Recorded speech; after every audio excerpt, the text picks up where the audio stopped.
Hey, what's good, people? What is good? All right. Everything seemed to be rocking and rolling here. All right.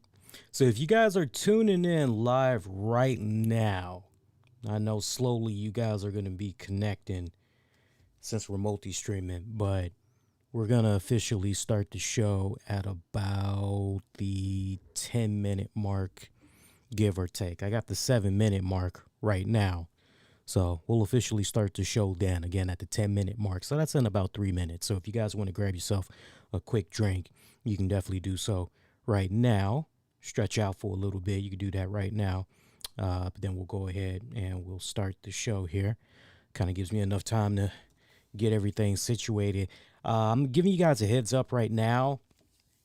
We're not going to be jumping immediately into the talk of AEW Dynamite Fallout.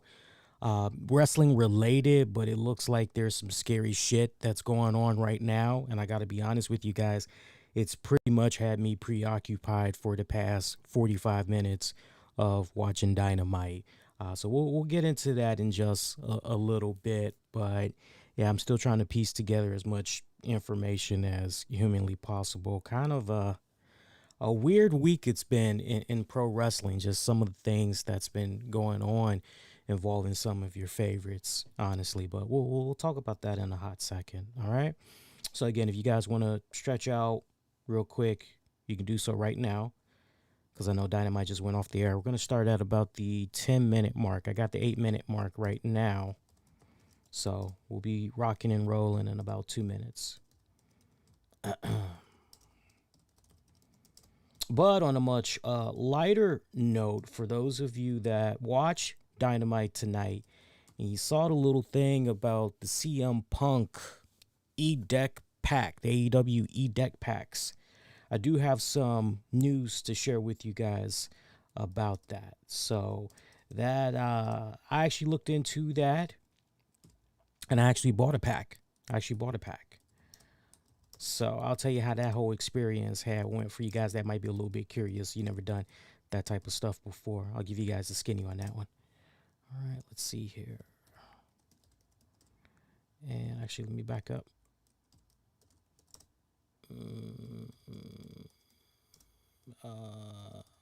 Okay, I don't think we need anything else.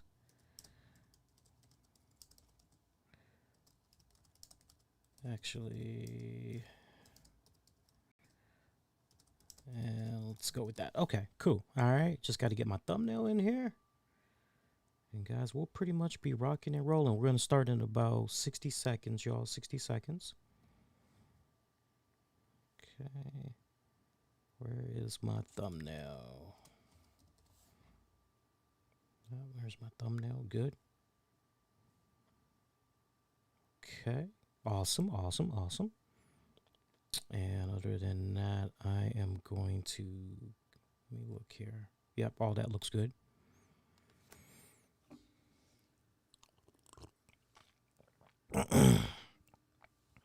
And let's customize that. All right, I got the 10-minute mark right now, so we are going to start in 10, 9, 8, 7, 6, 5, 4, 3, 2, and 1. Save that. All right. Hey, pretty babies, what is going on? New RCWR show for Wednesday night of September 1st, 2021. Lee Sanders with you guys. As always, we're covering all things wrestling, entertainment, and beyond. Been doing so since 2011. Hey, Dynamite went off the air, but as I was saying, just a little pre-show, little warm-up for the guys, giving folks a heads up and everything. We're not going to be diving right into Dynamite, as there is a little bit of a developing story that's been just coming about on social media for probably the past hour plus, but I've been spending about maybe the past 45 minutes trying to learn as much info as humanly possible, what's going on. But, I mean, shout out to Amber O'Neal, shout out to Crowbar. I mean, there are just tons of wrestlers, tons of fans that have been trying to follow up on the status of Daffney, and it's really really weird. And shout out to DT Don Tony.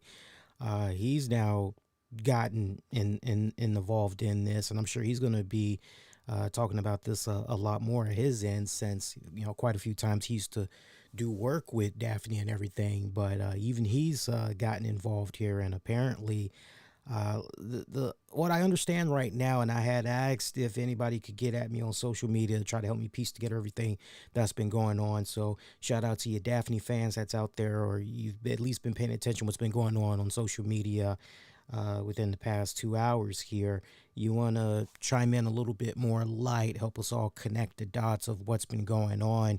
Greatly appreciated. But everything just pretty much started with Daffney doing her thing on Instagram. Now, what I can't establish right now, was she on somebody else's Instagram account and she was doing some type of a video participation with them, or was she on her own Instagram account and she did some type of video? Because I was on Instagram, I was on the desktop version, but I did not see the mobile version. So if it's totally a different layout on the mobile version, you guys are going to have to let me know. But on the desktop version, I didn't see anything. The last video post that I saw that she did on her Instagram was actually around August 17th. That was the last thing I had saw. So I'm curious, like, what's going on? Was it a case where she actually did do something on her Instagram account and she did a video, and did she pull it, or did Instagram pull it because somebody had flagged it or a group of people flagged it? I have the slightest clue, but a lot of people that had watched that live stream of hers, they found it to be very dark. They found it to be very alarming, and they had wanted for somebody to check in on her because they felt that she may have been in a mental state where she was going to cause some type of physical harm on herself. And so to just watch, this might be boring for some people, but you know what, man? There are more important things to life than fucking pro wrestling. And this is just the type of stuff that we talk about on this show. So if this is not your cup of tea, please, I implore you, just take a hike. And you can come back in about 30 minutes and, or even 20 minutes, and we'll be back to our usual stuff. But this is more important, especially when it involves somebody that, we grew up on, we followed their work, and we're a fan of their work and everything. It's crazy what's going on. So I spent the past 45 minutes just trying to piece together everything that's been going on here, but I'm still definitely in the dark on what the hell is going on here. Sean Ross Sapp of VEICHLE even got involved, and was saying that apparently, last thing I've heard right now, and I'm trying to do my best to pay attention to this in real time here, but last I am finding out here is apparently she lives in Georgia, and that welfare check has been initiated, that local authorities where she lives, they are going out there to her residence and try to figure out what's going on. And again, shout out to DT got involved, letting Ross Sapp know that he's got a bunch of letters and cards that Daffney sent him over the years, and was trying to confirm the phone number with him, as he actually has a Georgia address, but he's not really sure if it's still any good or anything. And just to kind of circle back one more time, I'm actually going to look at the post I put out there. Try to do best as I could to put a couple of hashtags out there to try to see if anybody would kind of maybe respond to it. And yeah, I'm not getting any hits right now, and I think that's mainly because there's already a lot of people that's talking about this right now. So bear with me here, and let's try to see. Yeah, I mean, as far as our social media accounts here, I mean, shit, even Mick Foley has gotten involved. Mick Foley saying if anyone has a way of reaching Daffney Unger or knows her address, please help out. She's in a bad personal place and is threatening to harm herself. My phone call went straight to voicemail. So yeah, that is and that was just as of 14 minutes ago. And according to Sean Ross Sapp, emergency services have been contacted and sent to her most recent address. So I'm refreshing as we speak just to make sure I'm not missing anything, because some of that information was just a couple of minutes ago old there. But yeah. No new update right now. I'm actually gonna go see if Sean Ross might have one more thing here that's going on. And let's see. It's kind of some scary and intense shit, man. It really, really is here. Let's see here. Yeah. Okay, so last update by Sean Ross Sapp. He's been told emergency services have been dispatched to a couple of the known addresses, and they're still making a effort to contact her. So, the one thing I can't help but think about right now is, what is going, if anybody most likely knows a way to get in contact with her. And you know what, I'm very curious to see if he might have said anything. But if anybody knows a way to get in contact with her, it would definitely be Chris Jericho, because remember the band Fozzy, and remember, is it Rich Ward? That's the lead guitarist. Yeah, his wife, unless they broke up some time ago, his wife should be still Daffney. I'll have to rely on you guys. When unless they broke up, they should still be together. So if anybody knows a good way to get in contact with Daphne, Jericho, and of course Rich Ward, they would know. So fingers crossed. Hopefully, we'll learn a little bit more as it develops. For those of you that's tuning in right now, if you could do me a huge favor and just, especially if you got Twitter, even if you don't have Twitter, you can easily just, look up the person's Twitter account, and you can just look at their tweets in your browser, and you can just refresh for me. And if there's some new information you want to pass along, I think at this point, let's try to get away from speculation, and let's instead just focus on, if you want to say, hey, Mick Foley heard something, this is what he heard, definitely you can post that in the chat and everything. But yeah, it's kind of weird too, because, just kind of looking at some of her last interactions. I'm on Twitter right now, and it looks like some of her last interactions was around August 23rd. But from what I see, she was relatively active on Twitter. I can't really comment on Instagram because I really don't do Instagram like that, if you notice, because I know there's a couple of you guys that follow me. You like to ask me questions on Instagram. I mainly just do Instagram just to basically one post I share on Facebook and Twitter. I pretty much just recycle. I pretty much just simultaneously will release a post and do it like that. Extremely seldom I will comment on people's stuff on Instagram. I'm trying to get into a better groove of that, but if she's more active on the Instagram, I don't know anything about that. But it looks like, at least as far as Twitter goes, she's pretty active.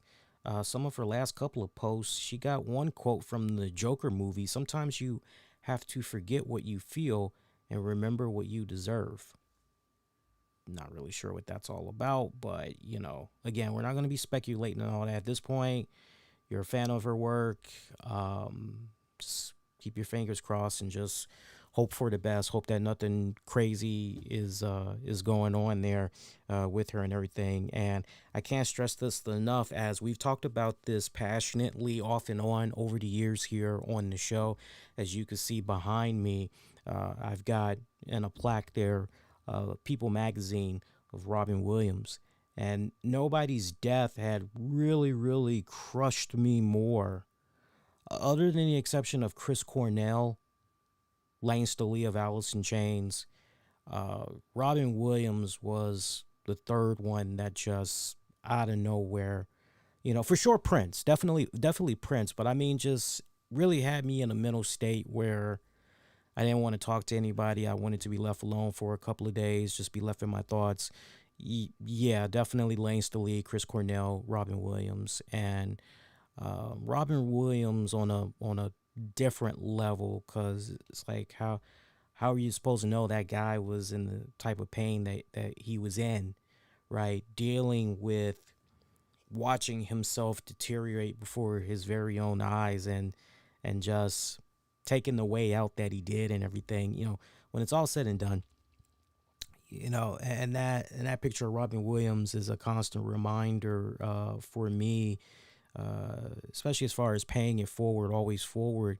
If you know of someone, a loved one, friend, anybody, and they are suffering uh, through some type of mental, physical abuse, you want to do your very best to let them know that that battle that they have and everything, it is, that they're not alone. You want to let them know that, hey, you're gonna be all right. There's resources that's available to you. You can go and you can get the respected help that you need and everything. And I can't stress it enough. If you know somebody, make sure you give them an extra hug. You pick up the phone, you call them. You're gonna be seeing them the next day. Eating with them and all of that good stuff. Make sure you let them know that they're not alone. And if push comes to shove, if there's maybe some stuff that they don't feel comfortable talking about with you, that there are numbers that's out there they can call where they won't be judged. That the only thing that person at the other end of the phone, what they are solely responsible for, is to just, hear them out, is to just listen to them, help them get through whatever it is that's going on with them at that respected point in time. And, if they need additional resources, they can help them out and pretty much go from there. So can't stress it enough. I mean, we usually, not for nothing, we usually bring this up at least once a year. But, if it's maybe you that's respectfully suffering, or of someone, always remember you got the suicide prevention hotline that you can call anytime, 24/7. And sadly, with this whole pandemic that we've been in, especially when it really was just white hot before any of the vaccinations got put out there were a lot of, you'd be surprised, there were a lot of people, because they had lost their jobs. People that maybe normally wouldn't even be thinking about suicide, going into just a really bad, dark headspace. You just saw these same people in a position where they lost their jobs, and because they lost their jobs, okay, car got repossessed, and oh man, they're months behind on their rent or their mortgage, and there's no way they can make financial ends meet. Some of these people just took their own lives. And then, for others that, had that job, had that financial security and all of those things, it was maybe able to help keep demons like that away, listening to those bad demons as far as hurting themselves and all that. And now with it, removed because of the pandemic, they took their lives. Suicide definitely has been on the rise during the pandemic, so yeah, just call them 24/7. That's probably the one joint that has just continued to keep on, regardless of what all's been going on with the pandemic and everything. 24/7, doesn't even matter if there's a holiday. Somebody is always available. National Suicide Prevention Hotline. Call them toll free. Anywhere in the world, you can call them toll free. You don't have to worry about your minutes being burned up or anything. 800-273.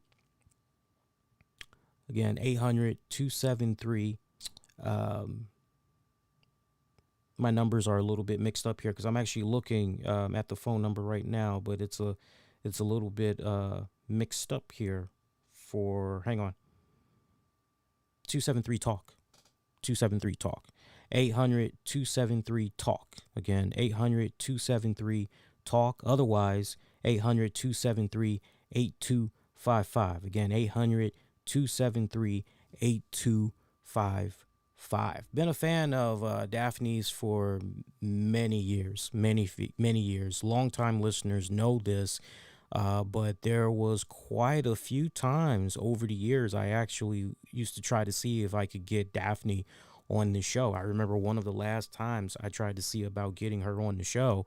She was doing some work for the Shine Women's Wrestling promotion.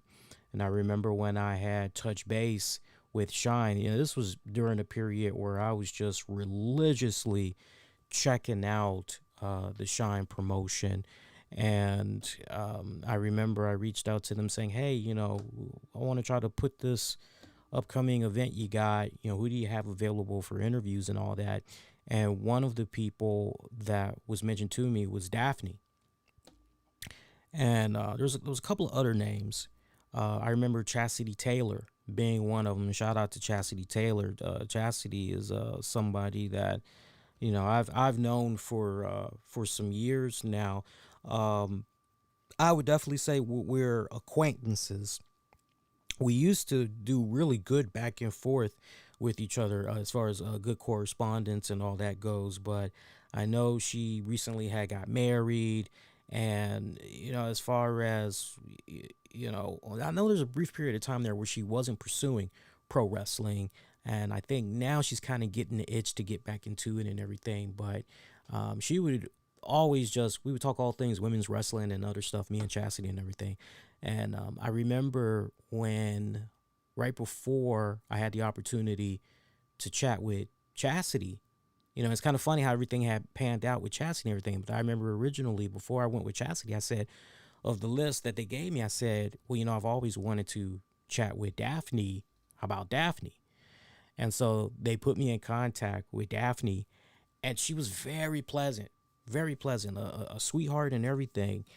And she was down for doing the interview and everything. Next thing I know, though, probably about maybe a week before, because I told her how I like to usually do it on the show. I said, look, I like to usually take a whole week, promote the upcoming appearance, and then the very next week, we actually do the show, and, the rest is history. So when we confirmed her, it was still extremely early on in the week. So we were able to just go on ahead, and we were able to just, promote. So I was promoting on social media, but I didn't have any graphics up yet. I was actually working on the graphics, and my goal was to have the graphics be up by Wednesday, Thursday of that week or whatever. Next thing you know,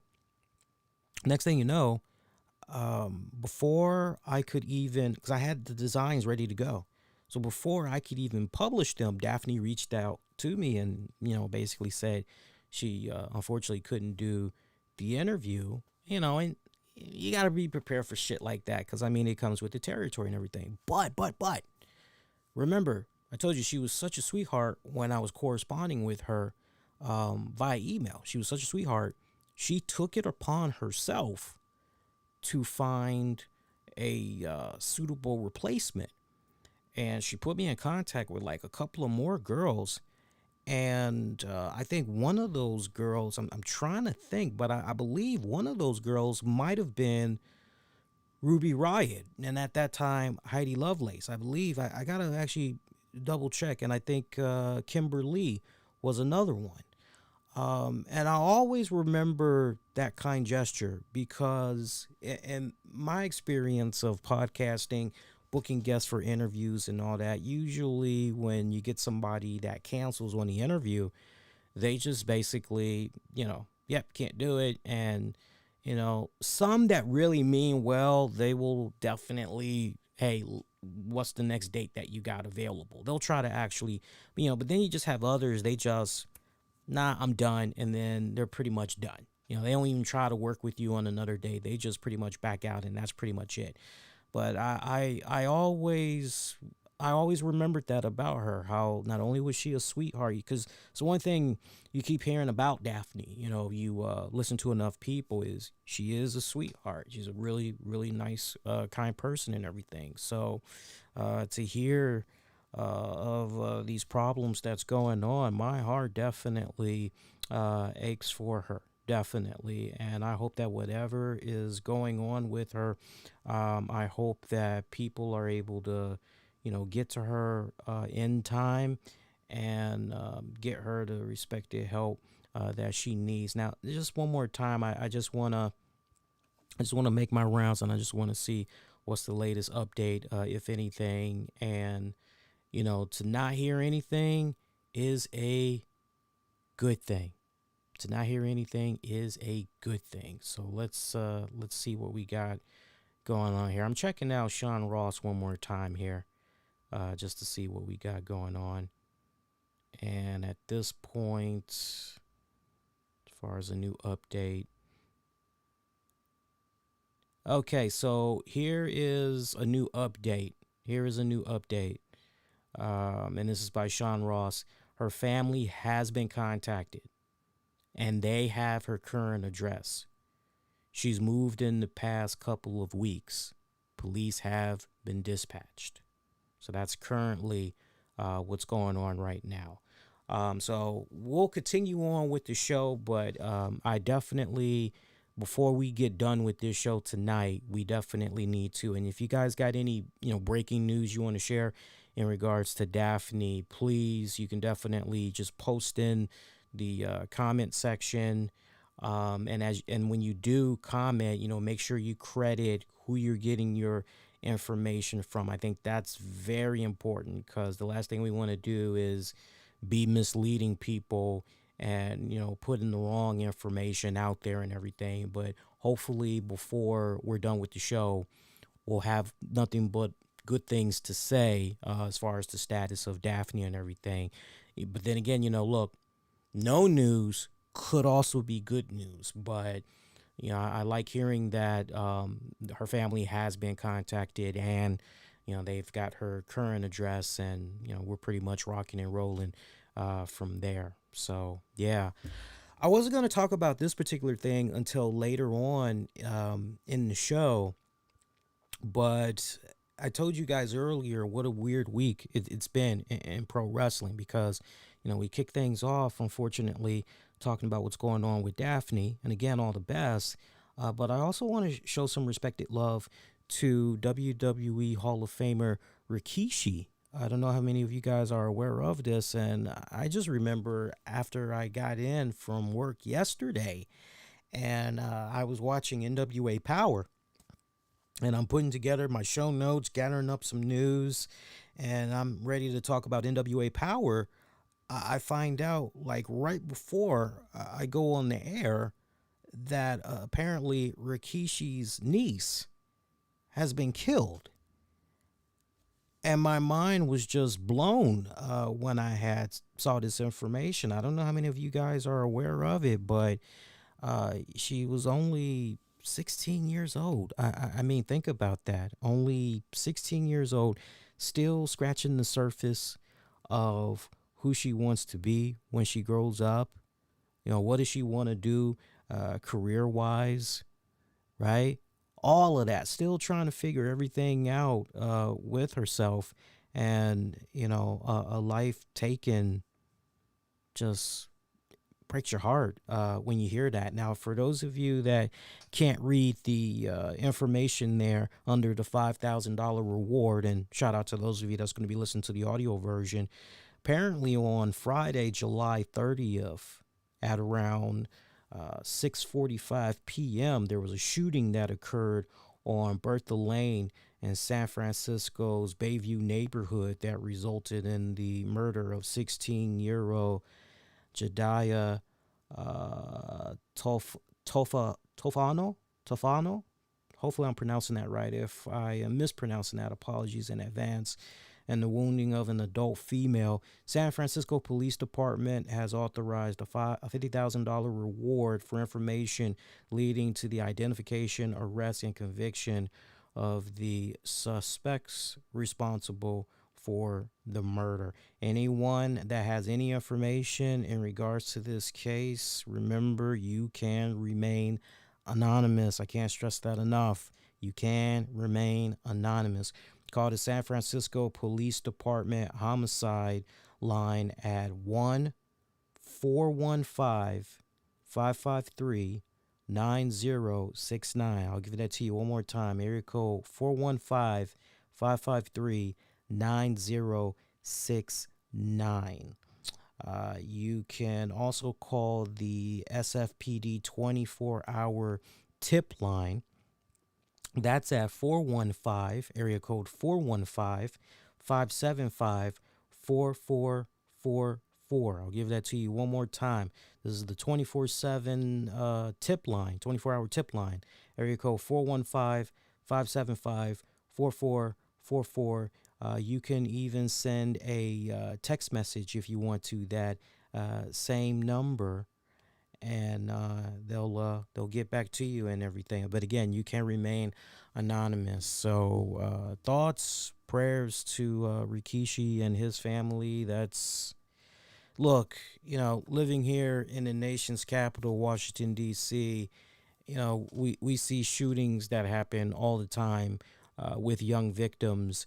And I mean, my God, most recently, I believe there was a kid under 10 that was shot and killed, was beginning to play pee-wee football and all that, had already figured out what he wanted to do career-wise. He wanted to be a football player. He wanted to go into the big leagues. And he was over, I believe, at a friend's house. And they had just got done having practice or whatever, and he was at a friend's house, and they were eating and all of that. Bullets went through the freaking patio door window or whatever, and one or a couple of the bullets had got that kid. But sadly here in the nation's capital, we get shootings every single day. It seems like guaranteed every week. There's at least one major shooting every week. And sadly, it's gotten to a point where the community has just, there used to be a time where the community was just numb. It was just, it comes with the territory. Well, what do you expect when you live in the Southeast? It used to be that kind of mentality. But seeing all these young people that have been cut, now you got motherfuckers that are just saying, yo, what the fuck is going on here? Like, we need results. We need this shit to be over and done with. Like, we need to squash this shit already. What the hell? So, but I hope that the sons of bitches that did that to Rikishi's niece, I really hope that they get caught, and I hope that they get brought to justice. So, hopefully somebody ends up having a guilty conscience, or somebody that knows something will ultimately, do the right thing and everything, and, go from there. So, hate to open up the show on a Debbie Downer, but this is what happens, folks. I mean, sometimes real shit gets in the way of some of the stuff that we love, and we got to talk about that. We can't be G Willikers 24/7, happy face, always talking about pro wrestling. There's important shit that goes down, and when that important shit goes down, you definitely gotta talk about those things. You just do. The people that don't talk about those things, I mean, more respect to them, more power to them and everything, but, by now, since 2011, we've never been those type of shows where we just wrestling. We've never gone that respected route. In regards to the question about, do I follow JD from New York? Steven, I love you, brother. I really do. If you've known anything about me by now, Steven, and Steven, I think, said he's been listening to the show since, I think, 2014 or 15. So, Steven, you should know the answer to your question, but I'm going to entertain you, and I'm going to answer your question. You should know by now, my time is very precious. My time is very precious. My time is very limited. Between work, between school, between spending time with family, doing what I need to do on my respected podcasts, also doing voiceover work for clients, recording ads for clients. My time is very, very limited. The little bit of free time that I do have and how I like to spend it as far as audio podcast goes, very, very, very limited. If I'm not checking out clips of Jim Cornette, I am checking out what my respected friends are doing. And my good friend Missionary Thomas and them over on Wrestling Soup. If I'm not checking out my friend Don Tony, if I'm not checking out what he's doing, um, I'll usually check those guys out. I'll check out my buddy Solo Monster. Nowadays, I pretty much check out his clips. I don't really like sitting and listening to the entire show. I like checking out clips. Other than that, as weird as this may sound, but it really shouldn't sound weird to you guys. I actually try, once I'm done with the shows, once I'm done talking about wrestling and all that, I'm actually the opposite. I actually like to dedicate most of my time dedicating to stuff that's not wrestling related. So, for instance, and this may be a little bit boring, but I like catching up on, okay, what's going on in the comic book world. Like right now, I'm reading about at least maybe 5-6 different monthly titles, I believe. I'm reading crossovers by Donny Cates. I'm also reading the Thor joint by Cates. I'm reading the new Batman series that's out right now. Not the second son of Batman. That one wrapped up. There's now another one that's going on that's being written by Ridley Scott. I'm checking that out. What else? What else am I checking out right now? There's like two other things, maybe 3 other things I'm checking out right now. But yeah, I'm invested in my comics, so I'm checking that out. When I'm not invested in comics, I'm catching up on reading. And the stuff that I usually read these days, non-wrestling related. I do have books that's wrestling related that I've yet to get to, that's continuing to pile up. But yeah, like when I'm done with the shows, I like to try to stimulate my brain, and it helps keep me sane. Because when you've been doing the grind that I've been doing since 2011, and then to see the amount of wrestling promotions that has grown, and then the amount of shows that I produce on a weekly basis talking wrestling, to keep my sanity, I got to disengage on those days when I don't have to worry about talking about wrestling. And okay, let's reset. So when I'm not doing any of those things, and then not to mention, I'm now writing for 411 Mania. I'm covering the AEW Rampage and all that. So my time is very, very, I'm familiar just a little bit with his work, so no, I don't follow him, but I'm a little bit familiar with his work. That's a unique taste that you have to have for his respected work and all of that. You're not gonna find me say anything bad about those that are in the podcasting game, those that happen to be talking about wrestling. You're not gonna find me sorry if you guys were looking like for some juicy shit. You're not gonna get that with me, because if I do have any issues with some people, and I, for the record, I don't have any issue with JD whatsoever, but if I do have an issue with somebody, first off, that's between me and them. We're gonna squash that shit in private, as far as I'm concerned, because that shit don't need to be broadcast. 2, it's nobody's business, plain and simple. So, Steven, I hope that answered your question. You should know better, though, buddy. I'm a little disappointed in you, because you said you've been checking out the show since 2014. So you should have known the answer to that question by now, but it's all good. So look, let's talk a little bit about AEW Dynamite. This was their, and let me actually get this off the screen here for the Rikishi joint. So Dynamite was pretty good. Overall, look, could have been a little bit better in some areas. You could make an argument. You could definitely make an argument. But I thought what they did tonight really setting the tone going into All Out Weekend. I thought they did good. I was mainly concerned, though, to be honest with you guys, about how CM Punk and Darby Allin were gonna be doing their thing this go round, because we talked about this on Monday's show, if you guys recall.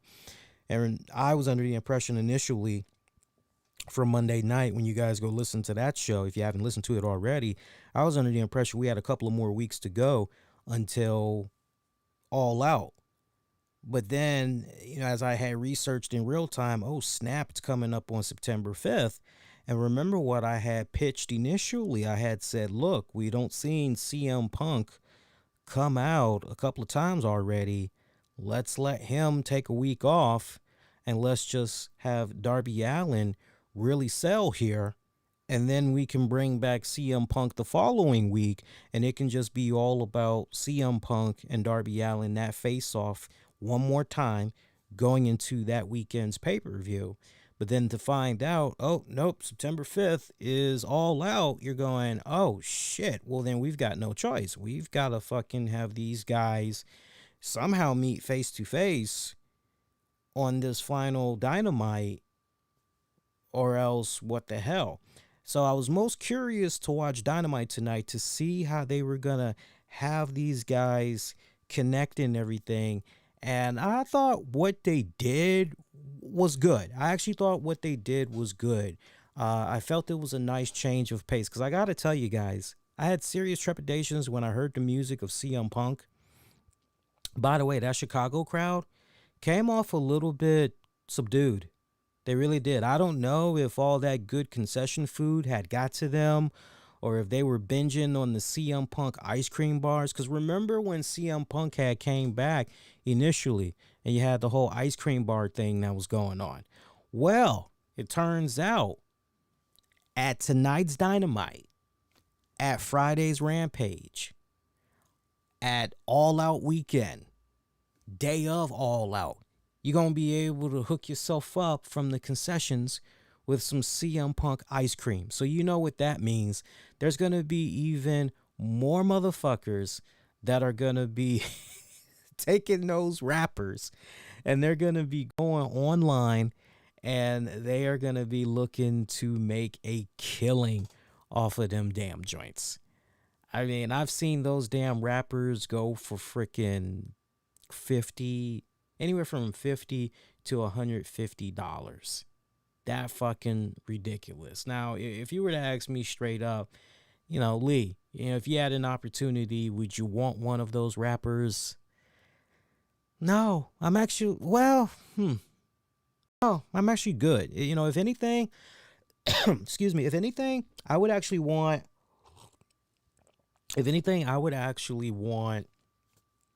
with the black trim rim, I would actually want his new Best in the World shirt. That's all I would want. That's it. I'm not interested in buying the one that's currently on the Pro Wrestling Tees site. I'm not interested in that one. With just the basic white, no black trim. Nah. It's all straight up solid white shirt.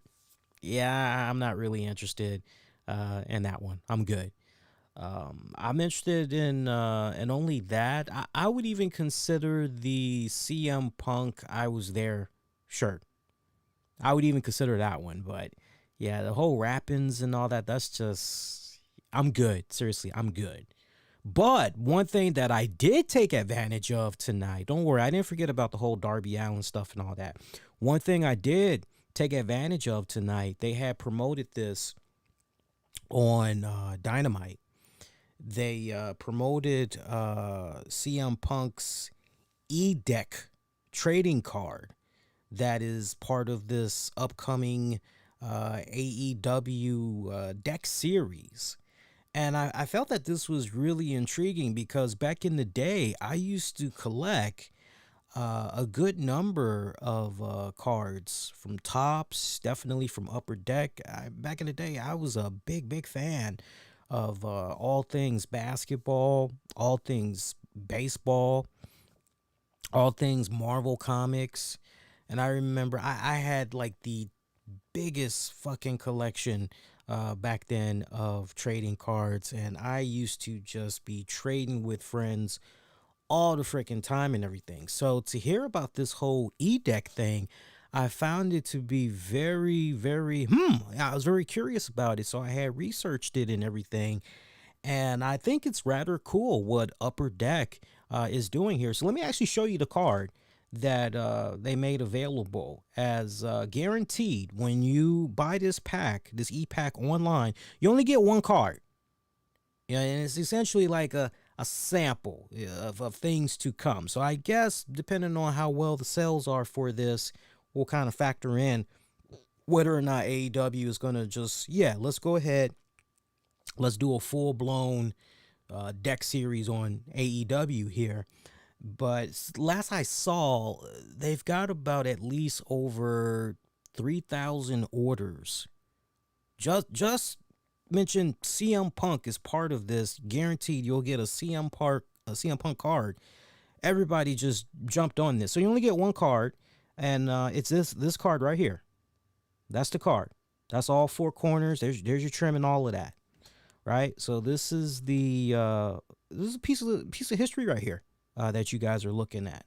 So this is CM Punk's first time on a AEW wrestling card under Upper Deck. And wait. For those of you that's kind of going, okay, that's nice what we got going on in the front there, but we got anything going on in the back? Yeah, we do actually. Here's the back. And in case you can't read that, it reads, on August 20th, 2021, in front of a sold-out United Center in the in his hometown of Chicago, the hottest free agent in professional wrestling, CM Punk, announced that he has joined All Elite Wrestling. So, and that's how the back of that card looks. Now, here's what's really cool about this. If you guys are not familiar with these e-deck cards and all that, you may kind of find this boring and just kind of like, I'm just going to dismiss it, right? Number one, there are so many people that are trading for this card right now online. It's ridiculous. But the other thing that's really badass about the way Upper Deck has this e-deck series, and they've been doing this actually for some years now. This isn't even anything new. They've been at it now for maybe about almost 10 years. I'll have to rely on you veteran e-deck fanatics out there, but it seems they've been at this at least for about 5 to 7 years now. And I like the concept. So basically, you buy these packs online. Once you've bought these packs online, then there'll be an option where if you want a physical version of that card, when it's available, then all you got to do is just put it in your cart, and you can actually have the digital version of that card. You'll be able to get a physical version of that card shipped out to you for a minimal fee. So in the case of CM Punk and this e-card that's running around right now, by the looks of it, and I think this is very, very important because there's so many people that don't know what the hell they're doing when they go on this site and they're just blowing money. I've seen so many people, I bought 2, I bought 3, I bought 5 of these cards, and they're scratching their heads kind of going, what the fuck do I do now with this? Understand something. If you're interested in doing this, when you buy this, you automatically own it. You automatically own the digital version of this CM Punk card. You can take that digital card if you want, and you can trade it either with a friend, or you can just out there on the digital market and you can trade it for whatever you're trying to find, okay? But if you want the physical version of that card, know this, per Upper Deck, the CM Punk cards are currently being printed. They should be finished in about 6 to 8 weeks.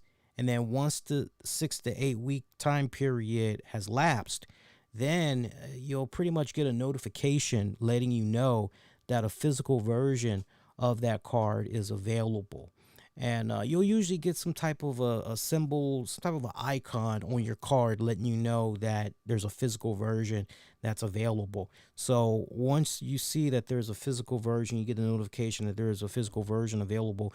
You can then just pretty much transfer it out, because that's what you have to do. You have to transfer your digital cards out, and then any cards that are that do have the option of being physically mailed to you, you'll see that option. I think what I'll do next time we're on the air, I'll actually show you guys some screenshots. I'll walk you through the back end of the site.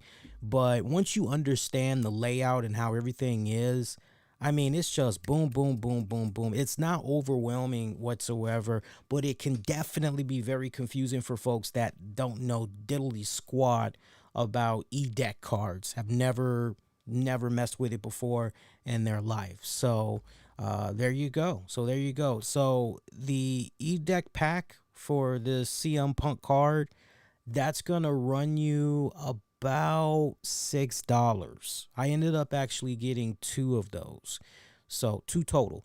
So for those of you that may be interested in, now that I've laid it out to you guys, for those of you that actually might be interested in getting a hold of a CM Punk e-card, I do have a spare one. I would be willing to give it away. I think what I'll end up doing, I'll probably put a poll up. I'm going to put a poll up on YouTube. I will put that poll up sometime early Thursday morning or afternoon. I will put the poll up, and I'll ask you guys, hey, as I mentioned on the show, I have a spare CM Punk e-card. If I were to do a contest for it, would you enter it to try and win it? And based off the reactions I get from that poll, what will most likely happen, if majority says yes, then I will make that card be available probably on our All Out post show. And depending on the volume of traffic that we get, maybe we could either figure out who wins right there on that night, or we'll figure out the winner when we go into our Monday night show. FYI for you guys.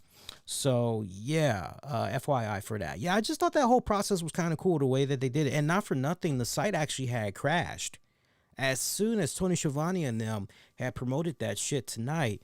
No bullshit. I went on the site as soon as I saw this, and I had the cards in my cart. I go to check out, the fucking site crashes. I'm going, ain't this a bitch? So then I go back again, and I'm like, okay, let's try this one more time.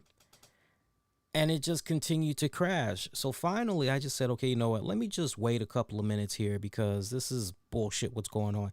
So I waited about maybe 5 minutes and, tried it again. Worked that time. I was able to just finish everything out nice and smooth, but it's kind of funny what was going on there with the traffic. I guess things kind of went back to normal once motherfuckers realized, oh, this is just for a e-deck joint, and they probably thought, like most people, oh, I can't do anything with this, what the hell? But now that you know that eventually you can get a physical version of this card, then you'll be good. Now look, this is only going to be available for a limited time. That's one thing that I do want to stress. So I'm glad I didn't forget this part, because this is the most critical.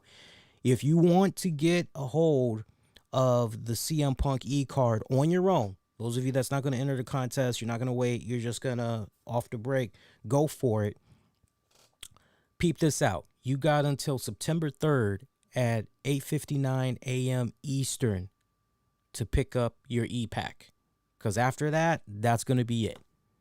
Again, September 3rd, 8:59 a.m. Eastern. You got until then. After that, that's it. And again, the physical card will be ready to ship in approximately 6 to 8 weeks. As we speak right now, they are printing. They are still printing those cards out. So it's a great concept. I got to say, I love it. It's a damn good concept.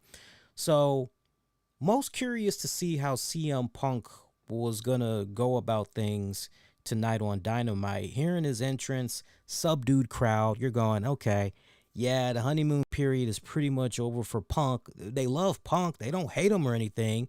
But remember what I had alluded to last week going into Monday's show? Yo, we've already seen him come out a couple of times and he's been talking, right? We got to be careful here because the fans can be a little bit antsy. They don't want to keep getting the same regurgitated thing over and over. No matter how you want to dress it up, you can put a salad around it or whatever, all right, and be like, voila, hey, it's still the same goddamn thing that the person had ate a couple of weeks ago. Come on, we got to do something really new. We got to switch it up. I had serious trepidations when CM Punk first came out because I'm going, oh, here we go. Here we go. Like, not another one of these talking joints. Sure enough, he gets in the ring. He starts talking. I'm going, man, not again. But then 2.0 jumps him from behind. I'm going, oh, now this I can get behind because you just knew off the break what was going to happen with that, where that was going to be leading to, which saw Sting, Darby Allin come out, balance the odds there for him. They pretty much came to the rescue there of Punk. But then you've got CM Punk, Darby Allin having their nice, intense stare down. They go back to work on the 2.0 guys. CM Punk connecting with the GTS on one of them, then tossing them out of the ring. Punk, Darby getting face to face, just nitty gritty. Sting breaking it up. And then we had the most intriguing moment that, honestly, for me, I've always wondered. And you know what? We just might get it. CM Punk, Sting, in the ring at the same time. Oh, now for me, that was a moment. That was a moment. And you know, I'm a little bit disappointed that Chicago crowd did not erupt over seeing Sting and Punk in the ring at the same time. I'm looking at this particular spot. I'm going, Jesus Christ, that's future money right there. That is bona fide money. And you would just love to believe that if ever a smart crowd, money, hey, that's what we want to see. Give us that matchup next. If ever a time for a bunch of fans to react to a really cool moment here that you're seeing play out before your eyes, this was it. But the Chicago crowd did not jump on it. They actually had to be spoon-fed by Sting. That was the rough part. They actually had to be spoon-fed by Sting. Sting pretty much saying to CM Punk, man, I got nothing but mad love for you. I've got nothing but mad respect for you. I've been a fan of your work for so many years. Somehow, you and I, we kept missing each other. Two ships just passing by. But you know what? That was then. This is now. Here we are, right here and now. And the fans ate that up. It's like, okay, right, Sting had to feed them. Saturday it came to that, but he fed them. And then Sting puts the spotlight back on Darby Allin there. And then, spotlight on the whole feud there once again and everything. And I just loved how all of that had played itself out tonight. I love that.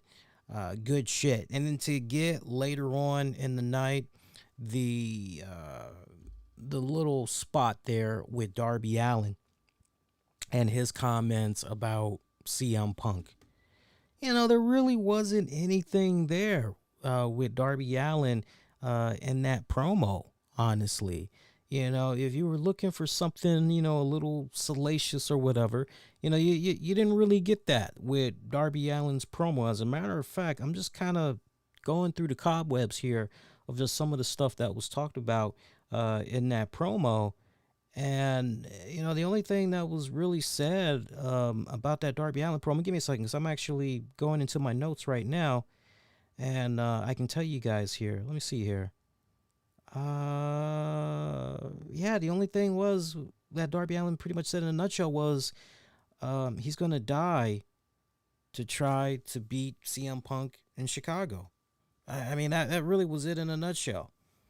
You're kind of like, okay, well, Hey, all right. Well, look, at least we got to get a little something from Darby there, get his little comments.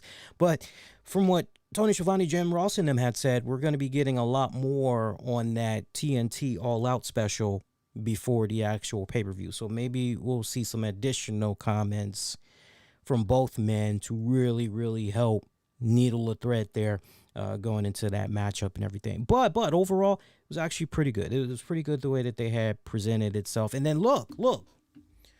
Remember how last week we were talking about how, man, you got Daniel Garcia beating the crap there out of Darby Allin. Shit, that should have been a instant, all right, we're going to take care of this at fucking Rampage. Remember how I told you guys AEW kind of missed the boat a little bit because we should have been able to go right into Rampage that week. That same week that Daniel Garcia jumped Darby Allin, we should have been able to go into that respected Friday's Rampage, and it should have been Allin taking on Garcia. Well, AEW kind of redeemed themselves a little bit here as they are now going to have Garcia and Allin face each other at this Friday's Rampage. So, should be a good matchup. I wonder if there's going to be a CM Punk appearance, though. We'll have to wait and see how that plays out. Continuing on. Oh, by the way, I got to give a shout out because I had missed this earlier while we were having some serious talk there. Shout out to JF. JF, somehow I missed your notification. Let me actually see what's going on here. I don't know if I have the notification. All right, so I think there was a case where JF was already subscribed, because normally I get the little graphic and I hear the sounds and all of that, and I didn't get any of that. So I guess he had subscribed not long ago, but he said just subbed. It's weird because I don't remember seeing a graphic pop up, because anytime somebody subscribes, a graphic pops up and we get the sound effect. So there's no way I can miss that because it's pretty loud. So, but welcome to JF. But so we had that. Let's talk about some of the matches that came about from Dynamite tonight as well. Chicago, Illinois, by the way, at the Now Arena. Santana and Ortiz taking on FTR. This was a returning FTR too. Remember, we hadn't seen, Cash Wheeler, since that arm injury went down with him a couple of months back. So this was their first time back in action and everything. Good tag matchup. I'm not quite sure about if the right team went over, though. That's the only thing I'm a little bit kind of about. But it went exactly the way you would have expected for this tag match to go. I love the pacing of this match, too, by the way. They started off kind of slow. It was a nice, good back and forth match. I love the fact that, it wasn't so heavily, we got to do a bunch of flips. We got to do a bunch of dives. Nah, these guys, good guys like Santana and Ortiz and FTR, they are what make tag team wrestling fucking awesome. Just the way those guys are able to go in there and tell their respective stories there. All right, so now more action from tonight. Orange Cassidy taking on Jack Evans. Matt Hardy comes out. Match started off pretty good, but then Matt Hardy comes out and he just starts pounding the hell out of Orange Cassidy. Just beats the holy crap out of him. I don't know. It is what it is. It is what it is. Yeah, I'm a little bit, because on the one hand, you looked at this and you go, okay, well, you know what? At least as far as Orange Cassidy goes and continuing to establish him, build him up, give him some momentum and everything, you're looking at it and you're going, okay, all right, this is good. And the fact that you've got Matt Hardy intertwined in this, it's a really nice, intriguing element, especially when you look at it from this standpoint, because any other time in a perfect world, Matt Hardy and Orange Cassidy, they actually would be a pretty damn good tag team. under the right circumstances, they actually would be a legit entertaining tag team. But because we've got Matt Hardy doing this whole thing right now, and it brings to mind another question, which is, have we truly seen the last of broken Matt Hardy? Let's remember when broken Matt Hardy was doing this thing in AEW, no crowds. No crowds for a long time. Remember that. No crowds for a long, long time. And then when broken Matt Hardy finally did, I mean, you can make an argument. Well, that wasn't really fans. It was more like fellow peers that made up the fan audience, and maybe you had a couple of comp fans that were related to the roster members here and there to make up the audience. But you could make, for every pro, there's a con argument. You could definitely go there if you wanted to. But I just can't help but wonder that now that we're kind of getting back to normal, AEW's bringing the action into different cities, bringing it to the fans. Fans are able to start going to these joints again. You just can't help but wonder, have we seen the last of broken Matt Hardy? Only time will really tell. Eddie Kingston was hyping up this match with Mero, talking about how he's how he thinks Mero's neck is a weak spot, so he's gonna go after it.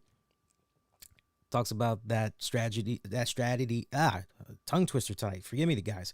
Talking about how that strategy didn't work when the executioner said he was going after Tito Santana's leg at the first WrestleMania. So he pretty much said, I doubt it's going to work here at All Out. But he lets it be known to Mero, dude, I'm coming after that TNT championship, because that's what makes Mero's God's favorite champion or whatever.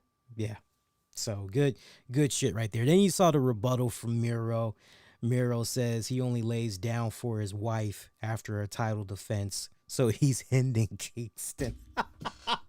Good shit, man. This Mero, God's favorite chap. I'm fucking loving it. I'm fucking loving it, man. Jim Ross had his interview with Chris Jericho.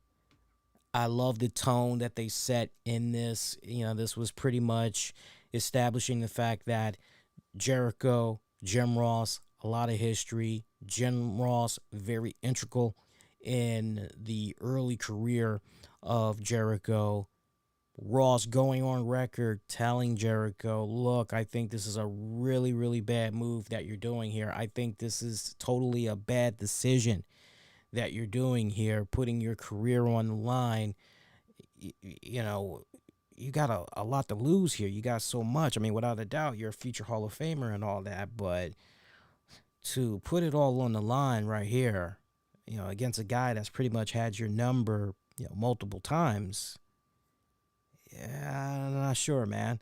So this was a nice moment right here. Jericho talked about how he knows that MJF is very calculating, very diabolical, just like Jericho, and that, the two of them, they're going to be going into this match very confident in their abilities and everything. And he knows that MJF has owned him on 3 separate occasions and everything. He doesn't want this weekend to be the end of his in-ring career. Fans letting their voices be heard, totally in agreement with what Jericho is saying and everything. He wants to go into this match. He wants to prove to himself that he can beat MJF. And he notes that if anything goes wrong, he is not able to get the outcome that he's looking for, then he's going to have to live with the consequences. And all right, the better man won, and he's going to be done as an in-ring competitor in AEW, and we'll have to go to the commentating booth and all of that. But he also mentions how MJF is a little, meow. Can't really say the other one, but you know what's up with that one. So it was really good how they set that up. It's actually pretty good how they set that up. Powerhouse Hobbs taking on Brian Cage, 2 big bulls going at it for the night. Nice little power match. It was actually nice little joint. Decent all around, decent little match there. Ricky Starks coming in there with the interference, hitting Cage with the FTW title so Hobbs can pretty much take advantage, pick up the win. Yeah, distracted the referee and all that. From there, Malachi Black says that he's giving Lee Johnson a week to atone for his sins. But Johnson has been silent. As a result of that, Black will take Johnson out and put 2 coins over his eyes so Johnson can pay the boatman's toll in Hades. Oh, I'm loving what's going on with Malachi Black right now. I'm loving what's going on with my boy. Factory call out Paul White. I changed the channel. I just, sorry guys. Anything with QT Marshall and like, sorry. That's just me. That's just me. Britt Baker, meanwhile, I did see that part. Britt Baker announces that Jamie Hayter and Reba will be in the Casino Battle Royale, which we got an update about. Got to give you guys some info on that because it actually came from Tony Khan on social media earlier today before we got ready to go into Dynamite. So definitely got to share with you guys the information on that one. Penelope Ford taking on Tay Conti actually was pretty good. Bunny was in there, running a little bit of interference here and there. Bunny managed to get the victory with a roll-up. Post-match, double beatdown on Tay Conti when Anna Jay, we hadn't seen Anna Jay for many, many months. She made her return for the save. She's going to be involved in the Casino Royale as well. From one beatdown and save to another beatdown, no save, Thunder Rosa was backstage. She was given her thoughts about what's currently going on in the women's division and going into the all-out weekend when Jade Cargill, Nyla Rose, they showed up, beat the holy crap out of her. So, you can't help but wonder, when you're looking at that, okay, so far it kind of comes off as if Thunder Rosa is on no man's island. She has essentially no allies here right now. And you just can't help but wonder who exactly would Thunder Rosa possibly pair up with to try and balance out the odds here between Nyla Rose and Jade Cargill. I can't help but wonder if maybe Kiera Hogan could possibly be the answer to that solution. If not a Kiera Hogan, you just can't help but go, who. But me personally, I would love to see Kiera Hogan. Other than that, your main event match, Jurassic Express, Lucha Brothers facing the Young Bucks, Good Brothers. Young Bucks picking up the dub. Fun matchup for while it lasted. Definitely a bit shorter than, all the other tag matches, especially those that we've seen with the Young Bucks for what it's worth. I love the fact that the Bucks got their beat down on Phoenix. Because remember, it's going to be the Lucha Brothers that's going to be facing the Bucks for the tag titles at All Out and everything. So to see Lucha Brothers, kind of make a little bit of a cameo per se, nice little spot, good match. Not as crazy, not as all over the place as their other matches are. I'm talking about the Young Bucks specifically. Post-match, Kenny Omega, Don Callis, they come out. They continue to do the beatdown on the Lucha Bros and the Express. Magic Killer gets put on Luchasaurus through a table. Omega giving the orders of annihilation. Christian Cage comes running out. They pretty much own his ass. Matter of fact, Omega gives a shout out to Tony Khan, letting him know, hey, appreciate all those great talks we've had this week. Video games coming along very well.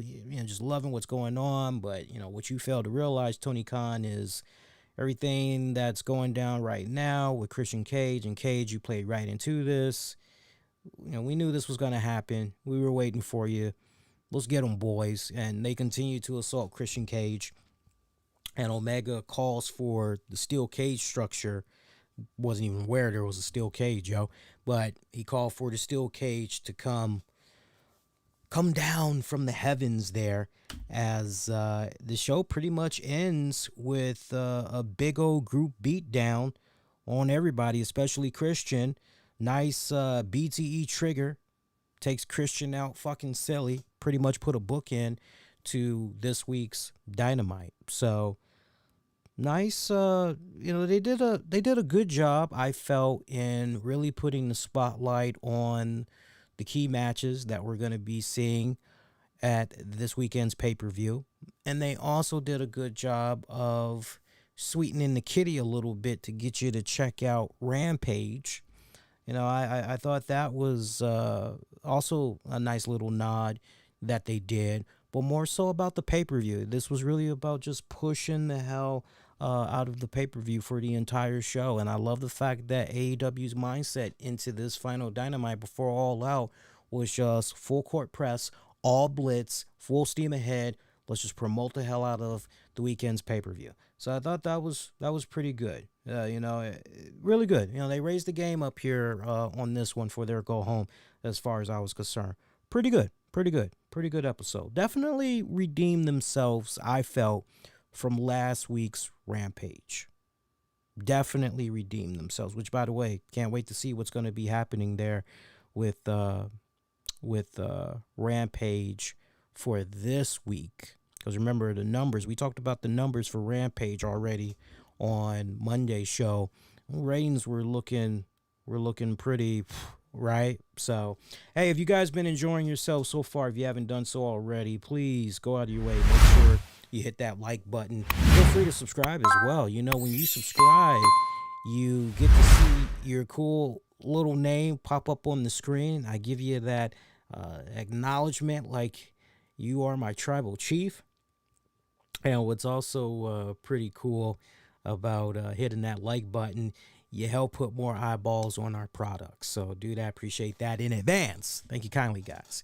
So I'm just curious. It's been a little bit quiet since we last followed up in regards to the Daffney stuff. I'm just looking right now, trying to see if there's been a new development here. And it looks like everything is still relatively quiet. No new update yet. So, that's a good thing, right? The fact that we aren't hearing anything, that's actually a good thing. But let's see here. Yeah, nothing. Yeah, there's still nothing. So everything pretty much is still the same since last we had looked into that. So I'll check one more time for you guys before we're done with the show. So I tell you what, let's go ahead and let's get into AEW All Out picks. Let's go ahead and let's do that, and then we'll talk NXT. By the way, shout out to one of my all-time favorite pop rock bands of all time. 40 years ago to this day, this date in history, 40 years ago, Hall & Oates, John Oates, they released one of their most iconic albums that I feel from start to finish, a great masterpiece. Private Eyes. So many hits on that album. Mano a Mano, Use Your Imagination, Private Eyes, I Can't Go For That. Man, hit after hit after hit. That's one album, one of those rare albums you can listen to from start to finish without skipping. And you can listen to it over and over and over again. Lord knows, I've listened to that album many times over the decades. I've never gotten tired of it. And you want to talk about what is possibly one of the greatest, best synthesizer intros for a song of all time. And the mega kick-ass bass that was kicking in there by John Segler for I Can't Go For That.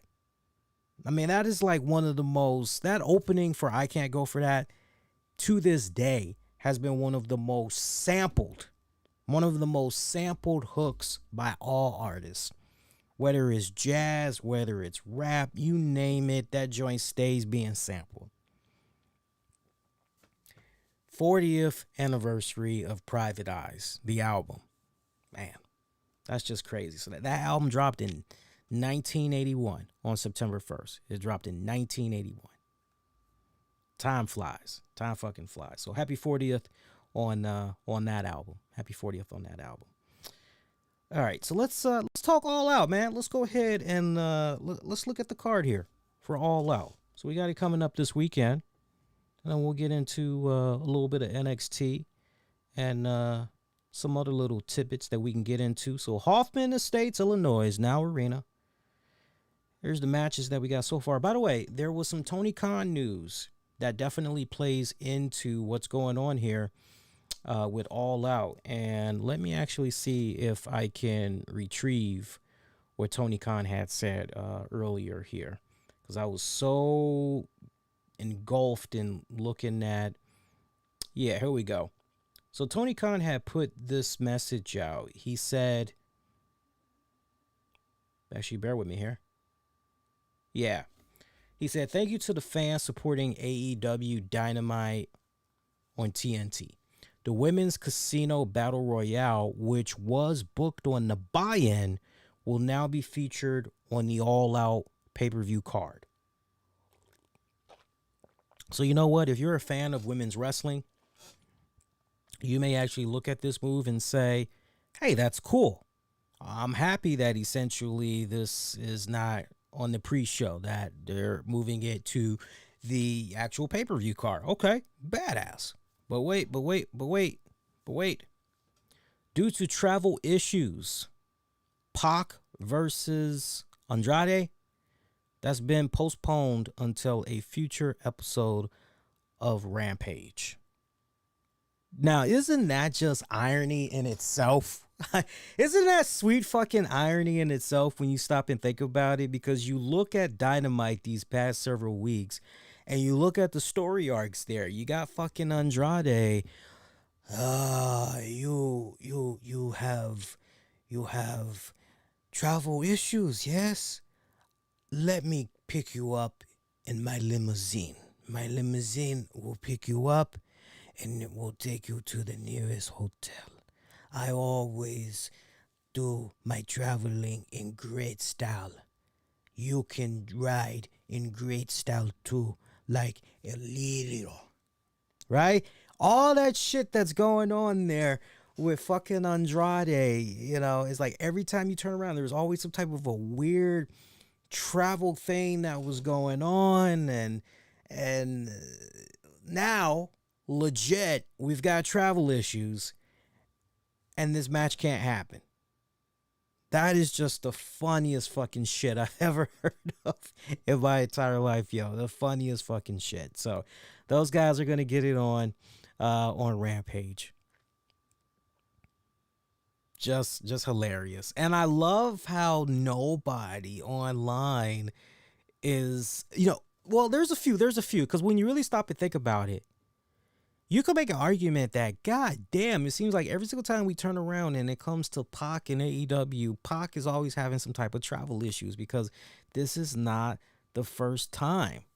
This is not the first time. And you can't help but wonder, wait a minute now, just exactly how many matches has Pac had some type of travel issues here? Like what the fuck is going on here, right? So I just love the fact that every time we turn around, some match involving Pac usually, right? But man, just put that to the side, because like accidents can and will happen, right? Shit happens. Just looking at the storyline, I give you my airplane. My airplane will bring you. You can join me. You can ride in style just like your little, right? My limo. Oh, I'm so sorry to hear you're having transportation problems. Your car breakdown, huh? Well, Andrade El Helio will help you out. I have my limo come pick you up. You ride in my limo. It take you to the hotel. You should really consider joining me You'll get finer things in life. Now you just can't help but look at that story arc and go, damn, maybe that triangle really should take in Andrade up on that offer. At least they would have probably gotten their asses whooped a few times, but at least they would have been riding in style and got to where they needed to get to on time. So, but yeah. All right. So we've got all of that for the recent development for All Out. So considering all of that, we got us a pre-show match, which sees Orange Cassidy, Chuck Taylor, Wheeler Yuta, and Jurassic Express taking on the HFO and TH2. It's going to be a 10-man tag team matchup. Apparently, this is going to be the pre-show. So I guess this will be the official buy-in matchup.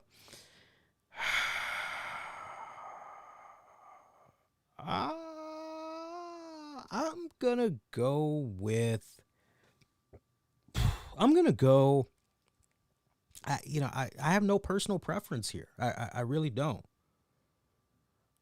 Let's continue to build with Orange Cassidy and them is all I have to say. I would love to see Fallout on the next Dynamite with Matt Hardy just super white hot, super freaking triggered, and just go to town on Orange Cassidy there. Yeah, let's go for the good feel moment here. I'm going to go with Team Orange Cassidy for the dub here, just to see Hardy come back very venomous the following Dynamite episode. Meanwhile, for our 21-woman casino battle royale for a shot at the AEW Women's Championship. These are your participants right now, and I'm looking at all of these names. We got all but 2 slots that have not been filled. 2 mystery slots. Nyla Rose, Thunder Rosa, The Bunny, Big Swall, Julia Hart, Tay Conti, Diamante, Penelope Ford, Red Velvet, Sheeta, Amy Sakura, Jade Cargill, Kiera Hogan, Abaddon, Layla Hirsch, Kylan King, Rebel, Jamie Hayter, Anna Jay, 2 mystery women.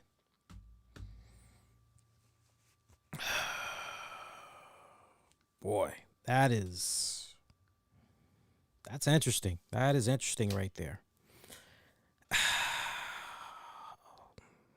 This could go a couple of different directions. As far as the 2 mystery slots, let's just home in on that. As far as the 2 mystery slots, my personal preference, I would not mind seeing NWA maybe fill one of those spots. I mean, I think it's only right because AEW did in part help out NWA with their Empower pay-per-view when you look at some of the women that have participated. So I'm looking at Kylan King and Red Velvet. So, you got to take a step back and ask yourself, okay, well, if that be the case, Lee, then who possibly could go in there? If you were to tell me Camille, the NWA Women's Champion, gets one of those spots, no problem. I would have no problem with that whatsoever. Especially you're putting the spotlight again on NWA and their Women's Championship and all that. I would have no problem seeing Camille. But look, here's the thing. When it comes to Camille, if you're going to put Camille in there, then you got to have her make a really good, strong, dominating performance. You've got to. Do you maybe have her be in the Final 4? Yeah. I personally would not mind seeing Abaddon, Jade Cargill, Camille, and maybe Thunder Rosa. I wouldn't mind seeing those 4 be your Final 4. But then you got to look at that other spot and you got to say, okay, so who's possibly going to get that other spot? You got a lot of rumblings going on there about Ruby Riott Yeah, especially when you look at the fact that her contract, as far as that whole 90-day clause and all that, you're kind of going, well, first off, is it up? Is her 90-day clause up? And for those of you that's kind of asking yourself that question, you're a little bit curious. Yeah, it's up because now we're going into September because she was released on June 2nd. So just think about that. July, August, September. So 90 days, boom, she could definitely pop up. Will she pop up? I'm going to say yeah. I'm going to say yeah, she will pop up. I'm going to say she will pop up. Now, whether or not she's actually going to be the one to win it, that's where I'm a little bit, I'm not really sure. I'm not really sure. But I'd be shocked if we came back here after the pay-per-view and there was no NWA representation considering Tony Khan gave a little nod. I would be very, very shocked. Be very, very shocked at that. I would. So, because it kind of seems like Tony Khan and them, you really kind of get the impression, yeah, we dig this Camille. Yeah, this chick looks, and they've given her a nice little amount of screen time as possible and everything. So, but those are the two names I'm homing in on. As far as between the two who could possibly win, too close to call for me. If not, I'm not seeing Camille. I'm definitely not seeing Camille win it. But if she were in there, I could definitely see her having a good, strong, dominating performance. Probably be maybe of the final four. Definitely Ruby Soho in there as well. I would say Ruby Soho just may be the one to win it. She just may be the one to win it. If not Ruby, I'm just looking at the rest of the names on here. Man, this is really, really close to call. Do you maybe go with a Kiera Hogan? You either go with a Kiera Hogan or maybe you go with... Look, she showed me some shit. She was really impressive. If you even wanted to go with a Layla Hirsch, I would be all right with that. Hell, I'd even be all right with Abaddon, too. I mean, there's some interesting picks there. It's really close to call. Next matchup, Jon Moxley. He's in action, taking on Satoshi Kojima. Oh, man. Moxley. I'm going to go with Moxley. That should be a killer fucking match, but I'm going to go with Moxley. Paul White taking on QT Marshall. Come on, man. Come on. Paul White, hands down. Chris Jericho taking on MJF. Remember, if Jericho loses, he must retire from in-ring competition. This may shock some of you guys. I am going to actually say MJF. MJF for the win. You just don't very specifically, well, if I lose, I'm going to go... You don't be that fucking specific. You just don't. This was just for me way, way too specific. It's one thing, if I lose, you'll never see me again.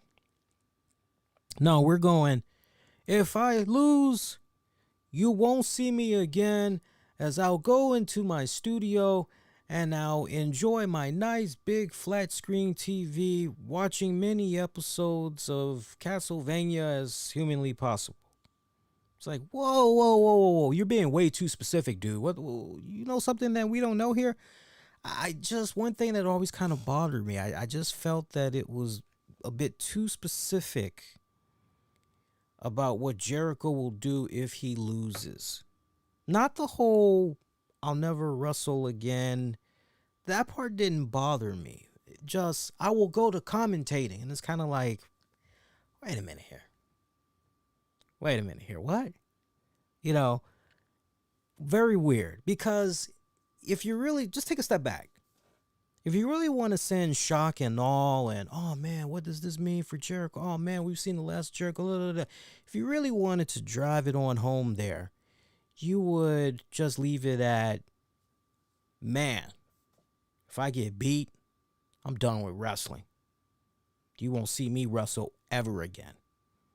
And then you just fucking sell on that. But when they had Chris Jericho out there saying, you'll never see me wrestle, go back. Go back if you don't believe me. We talked about this for several minutes.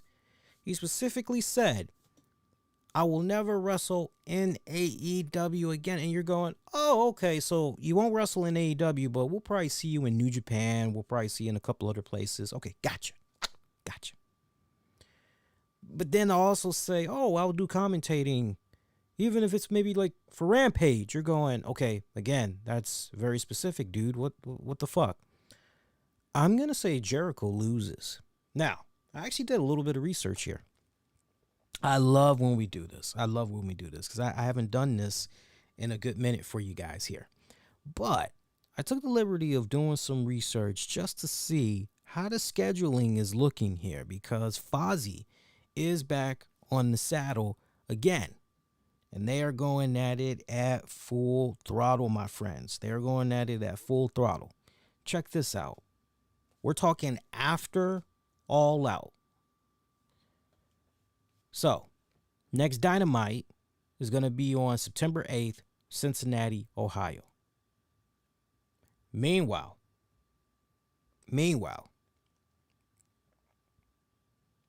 Sunday, September 5th. Oh, no, wait a minute.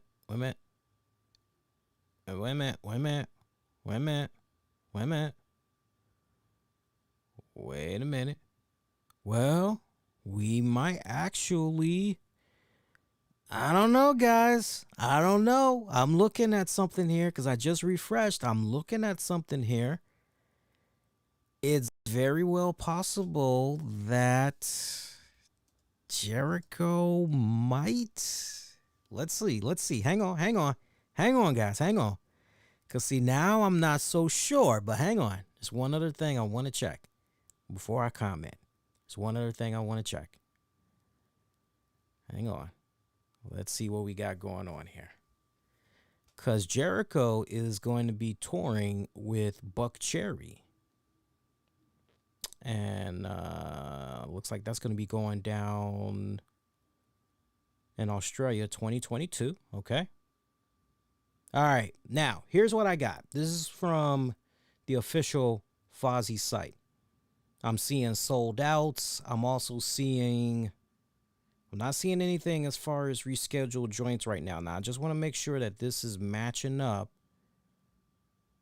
because the last thing I want to do is give you guys the wrong information here. So let me look at the one that was on September 5th. Okay, that's correct. Okay, so here's where people can get confused. There's one site that is showing a bunch of canceled Jericho Fozzy concerts. But when you go on Fozzy's actual website and you're trying to find where they're going to be touring and all that, and if you actually click on their shows here that's going to be coming up, you can actually see the ones that are available, and you're able to with some of them you're able to buy your ticket if you want, okay? Because some of them, they still got tickets available. All right, so check this out. This is the official schedule.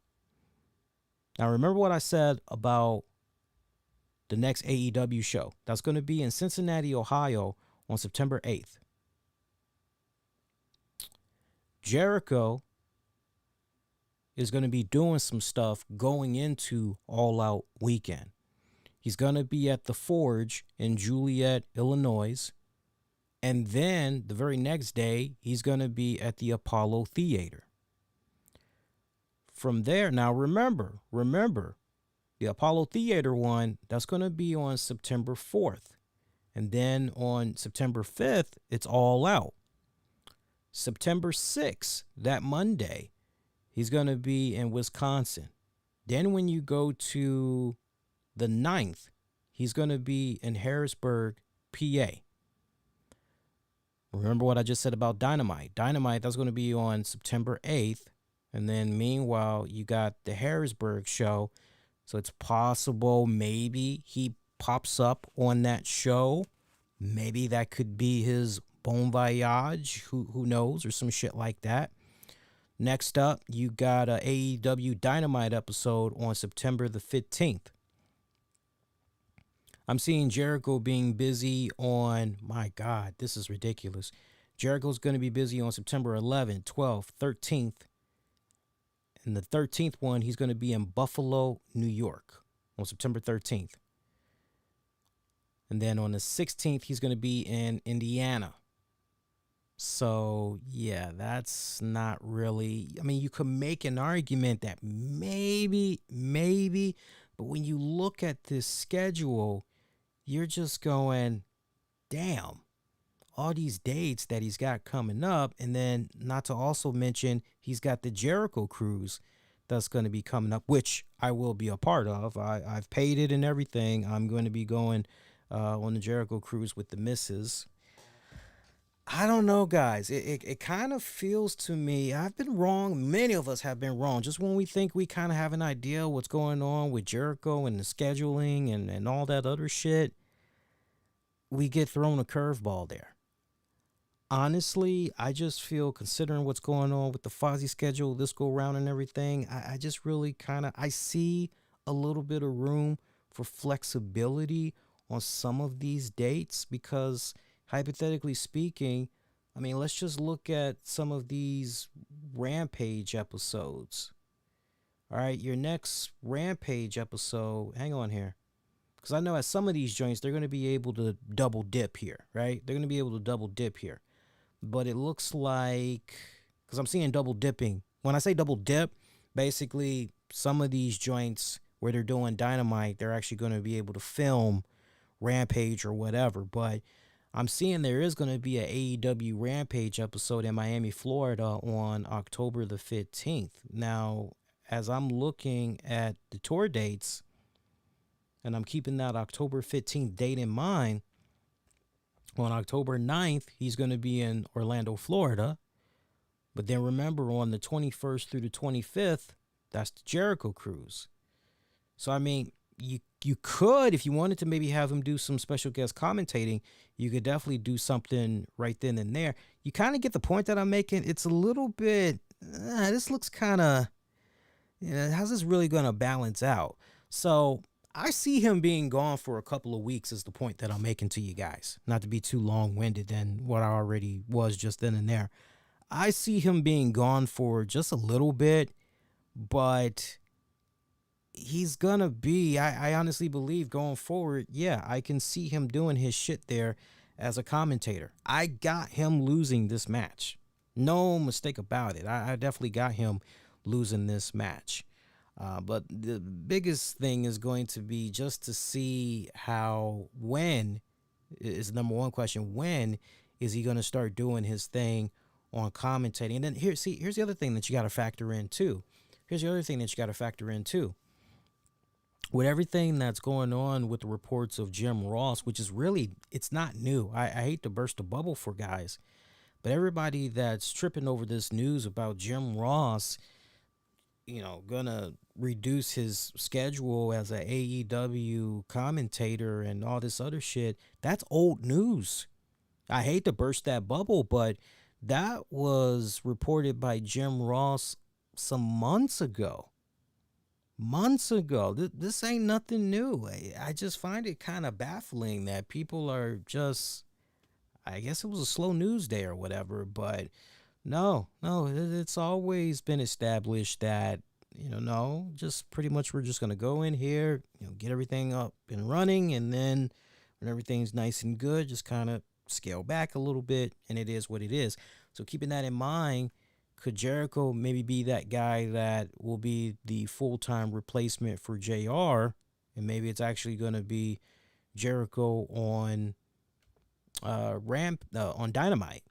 Personally, I think just because they got that specific about Rampage and all that, I think they're trying to really shake things up and try to make Rampage be as successful as possible.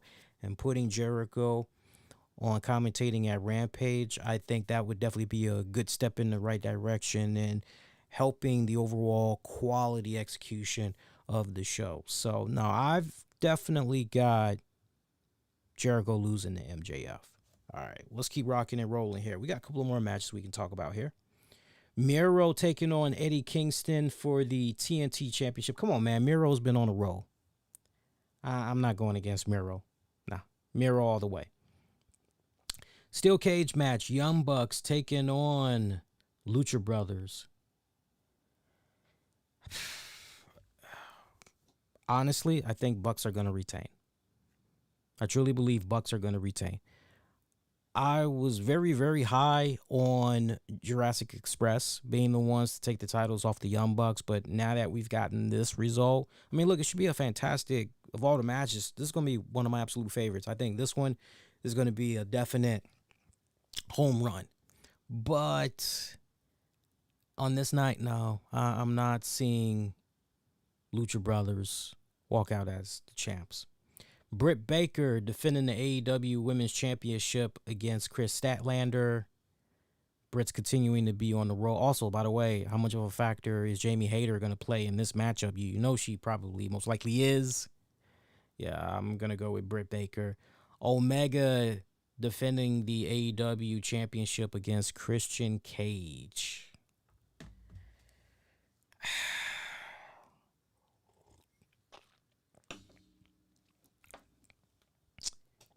Tough call, man. That's a tough call. That really is a tough call.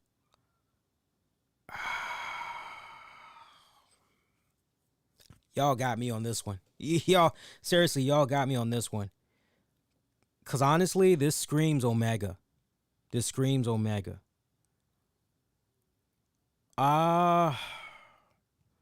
And the next AEW pay-per-view is going to be Full Gear, and Full Gear doesn't happen until November. I am going to say Omega retains. I'm going to say Omega retains. Look, you gotta, if you're Tony Khan, if you've been considering taking the championship off of Kenny Omega and putting it on Christian, if you've been considering, one of the factors you gotta be paying attention to if you're Tony Khan, what's going on with those Impact Wrestling numbers. More specifically, what's been going on with those Impact Wrestling numbers since Christian has become the new Impact Champion. And the numbers aren't exactly anything to be bragging about. Now, look, not putting all of the blame, responsibility on Christian, but yeah, numbers just ain't been good. So you can't help but go, okay, do you really want to pull this trigger, and do you really want to with Christian? Do you really want to go there with this guy? I don't know about that, y'all. I'm a little concerned about that. I don't think, no. I think the bigger matchup, you've been building up Omega all this time. And the one thing that I got to give AEW a lot of credit for, you look at the guys that have held that AEW championship and the great buildup that they have done in that respected champion, and then when it's time to pay it forward and go with a new champion, you know, they've been pretty good about it. I got to give them a lot of props for that. In this instance, yeah, I just, and I'm a big Christian fan. Love Christian. No, I think the real money is in, let's figure out once the dust and all of that has settled, because I'm just thinking about, like, who else, you know, who else on there could you maybe build up? And I still feel Hangman Adam Page. I still feel he is the one that should be next. I would love to see Hangman Adam Page, Kenny Omega, one-on-one for the AEW championship. I would love to see that. You know, we teased it, we kept, and then we backed away. We just backed away from it. So that's the one match that I feel if there was ever a guy, and again, I've been saying for a couple of years now, talk about a guy with the full comeback, the full circle story there. and just all the history, all the great buildup and everything. Yeah, I'm going with Hangman Page. I think Hangman Page is actually the way you should actually go. So we'll see what happens. We'll see what happens with that. But I'm going with Kenny Omega for the retain. Meanwhile, CM Punk versus Darby Allin. Come on, man. Come on now. Come on. And it should be, I'm looking at just all the matches in general. I think the AEW tag match, that's going to be badass. Jericho versus MJF, that'll be badass. Moxley, Kojima, that'll be badass. Omega, Christian, that'll actually be pretty good. Darby, Punk, you know that's going to be popping. You know that's going to be popping. So, yeah, come on. It's obvious. Come on. We really going to go there? CM Punk, Darby Allin, that's an instant. We already know where that's going. So we don't even need to pick with that one. All right, so to recap, Punk over Allin. Omega retains over Christian. Baker retains over Statlander. Bucks retain. God, I got a lot of retains here. Mero retains. Jesus Christ. MJF beats Jericho. Paul White beats QT Marshall. Moxley beats Kojima. Too close to call for the Casino Battle Royale, but maybe Ruby Soho. But remember what I said about Camille and all that. I'm just going back one more time, looking at these matches. I'm just trying to make sure. Yeah, wow. So I got every single championship on a retain. Yeah. I'm just looking at this to see if there's any one match where there's possibly gotcha, where there's a swerve. Maybe Omega and Christian might be the nope, Christian is actually going to pull it off. You could even put an asterisk by Bucks taking on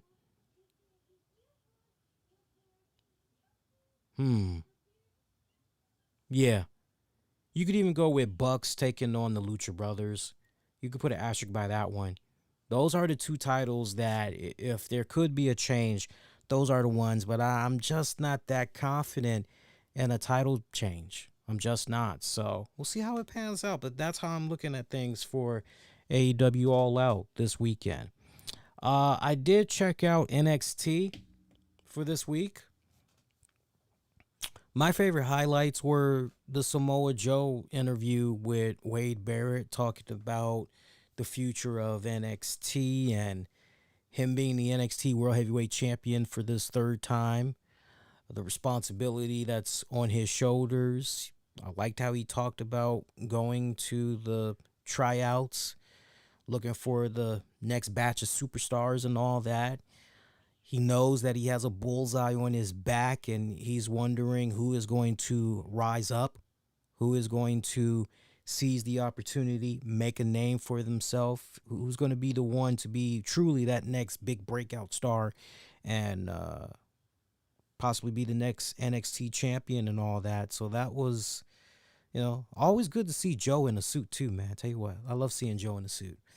I'm thinking about some of the matches that we had got on that episode. A little bit kind of lackluster, I would have to say. For me personally, not one of their finest episodes of NXT, and they actually did pretty good in the numbers. I saw the ratings numbers that they did for this week, and they actually had rebounded pretty good. They did about 717,000 viewers compared to last week's show, where that did about somewhere in the 680,000 range. So I mean, that's pretty good and everything, but no, what NXT did this past week was pretty I gotta say, it was pretty lackluster. I'm just thinking if there was maybe one or two matches that really, well, you know what, this actually was pretty good. I actually didn't mind this one. There's nothing right now that comes to me, and just to make sure I have my memory jogged up, I am looking at the actual card for you guys. The quick result matches here for you all. For those of you that didn't check out NXT this week, Saray had defeated Mandy Rose via countout, and that was pretty much the end result of Saray doing this drop kick to the face of Mandy Rose. This was Mandy Rose's first match back since being part of NXT. Remember, after we saw her make a couple of appearances, and I do mean a couple of NXT appearances, we didn't see her for a couple of months. And we finally get her, unannounced, no build up, nothing. We finally get her. And yeah, drop kick to her face in story. And apparently her face is being tended for by her little buddies. Obviously, it's an angle that they're doing right there. I don't think legitimately something weird had, went down there, as Gigi Dolan and JC Jane came to her aid, covered her face up with a towel, and pretty much just, rolled out there. But obviously, the way they got Mandy Rose built up here, she is a old school type of heel in the ring there. But I mean, besides that, kind of head scratching what was going on there in those final moments. I'm a little bit curious where they're going with that. I know later on in the night, Gigi and the other girl, they did beat up Saray, a little bit of retribution there. So again, you just kind of knew it was a little bit of an angle that they were doing right there. Meanwhile, Kylie O'Reilly defeated Duke Hudson. Come on, man. Well, nobody else was available. I'm talking about in regards to Duke Hudson. Like really? We have him lose the breakout joint, and then we follow that up and we have him lose to Kyle O'Reilly. And come on, man. Wasn't really feeling that one. Imperium defeated Grayson Waller and Drake Maverick. You knew that was coming. Like I said a couple of weeks ago, sadly, Drake Maverick has become the new Dolph Ziggler. When you see him, who's he going to put out? Who's he jobbing to this week? I mean, that's literally what it's become now. LA Knight. Now, this actually was a good matchup for what it was worth. LA Knight defeating Johnny Gargano actually was pretty good for what it was worth. I'm starting to get a little bit burned out on the index stuff. It was good some weeks back, but I'm starting to get a little bit burned out on it. So I know they got this big wedding that's coming up. I can't help but wonder who's going to interrupt it, who's going to crash that bad boy. Curious minds want to know. Raquel Gonzalez defeating Jessie Camilla, pretty much a squash match. Roderick Strong defeating Ekman Hero. Could care less. And they're still going with the whole Diamond Mine, whatever. Tommaso Ciampa taking on and defeating Ridge Holland. That actually was a good match. That actually was a good main event match. Totally had dug into that one. Ridge Holland is growing on me. I will definitely give the devil his due. He's definitely growing on me. Some good stuff that we saw in there. Love seeing more of Ciampa flying solo and everything. Good feud between these two guys. Good match. Wasn't really that invested in what I was seeing, though. And that's despite the fact that I'm a big fan of Ciampa and I'm still coming around to Ridge Holland. But yeah, it was good. It was a decent little match for what it was worth. But yeah, I think since I've been looking at NXT these past couple of weeks, and this is a good segue to the latest development that's been going on with NXT and all that. I think the biggest problem with NXT right now is that there is a lack of a really good, invest in this, of a story. Like here, all our eggs in a basket, it is put into this story, and we just got it trickling down, right? Act 1, Act 2, Act 3. And I think when you just look at the greatest examples of what I'm talking about, look at how they've been doing things on SmackDown with the Bloodline. Look how everything is just, Act 1 with the Bloodline, and the way that just trickles down to the matches. Now look, the matches on SmackDown, quality-wise, definitely better than what you get on Raw. We all can definitely be in agreement of that. More fast-paced, great storytelling, laid out pretty good. We all can be in agreement of that for the SmackDown side, right? But I feel that what's most important for that casual viewing fan is what's the hook, line, and sinker when I turn on to that channel. You got me for that first 5 minutes. What you selling me? Give me the goods. Give me a reason to stick around. And SmackDown does a really good job, I feel, in doing that. Raw, not so much. Not so much. But for NXT, that's the big thing that's missing from them right now.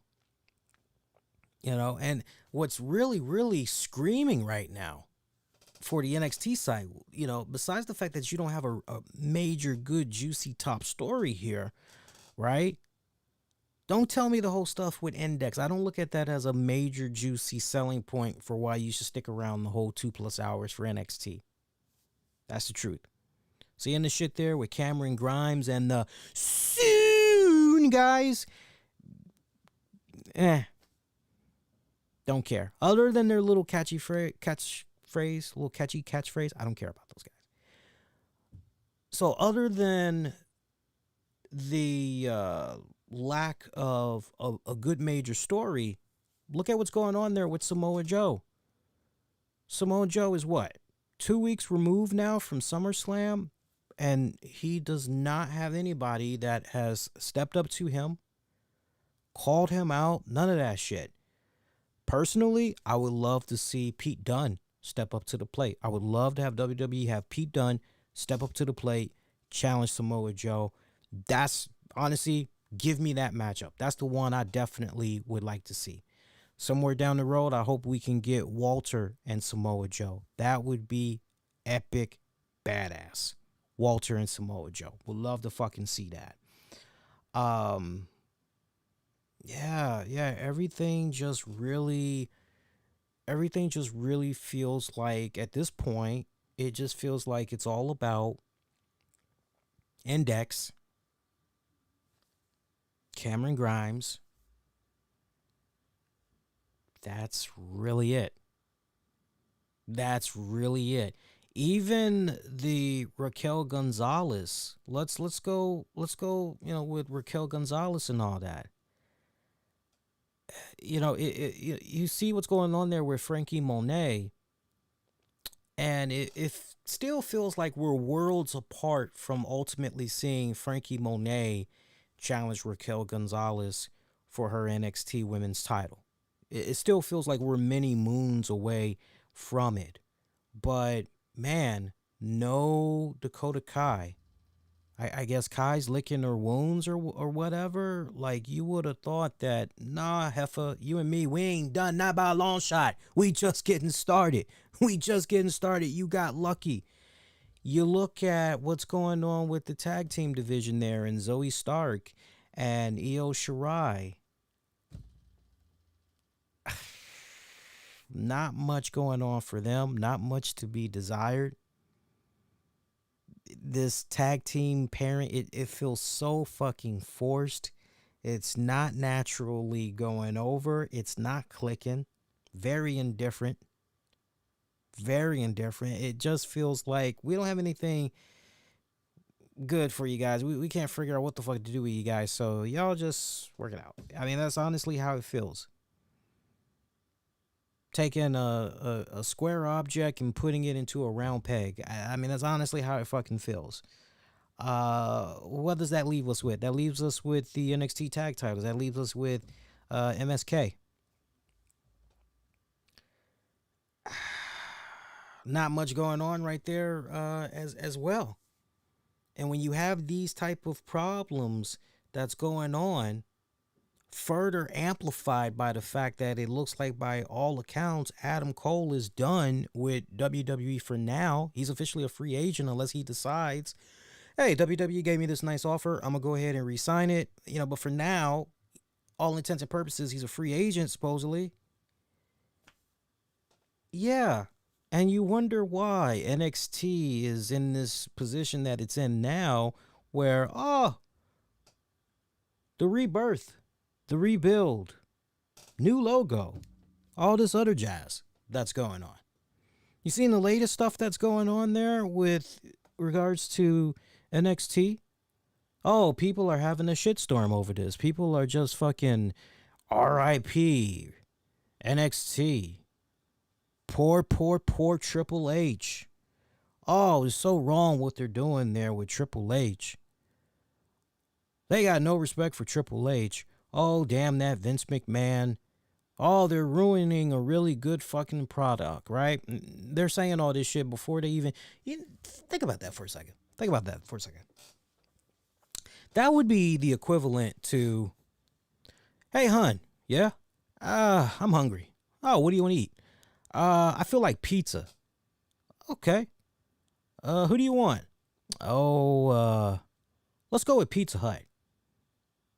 Oh, okay. What are you thinking? I'm thinking about that new Detroit-style pizza. And then you have a friend that interjects themselves, and they go, man, that pizza's nasty. That pizza's garbage, all greasy and shit. And you and your significant other look at that friend and you go, oh, you've had that pizza? No, I haven't had that pizza. I'm just saying, you look at it and, it's nasty. It's fatty. It's greasy. It's disgusting. And you're like, okay, so you've never had this pizza. So like what? Are you just going based off how it looks and you're just, well, yeah. And, from some of the people that I've talked to, it's like, okay, but you've never actually experienced it for yourself. Well, no. So are you really going to put all of your weight on that opinion?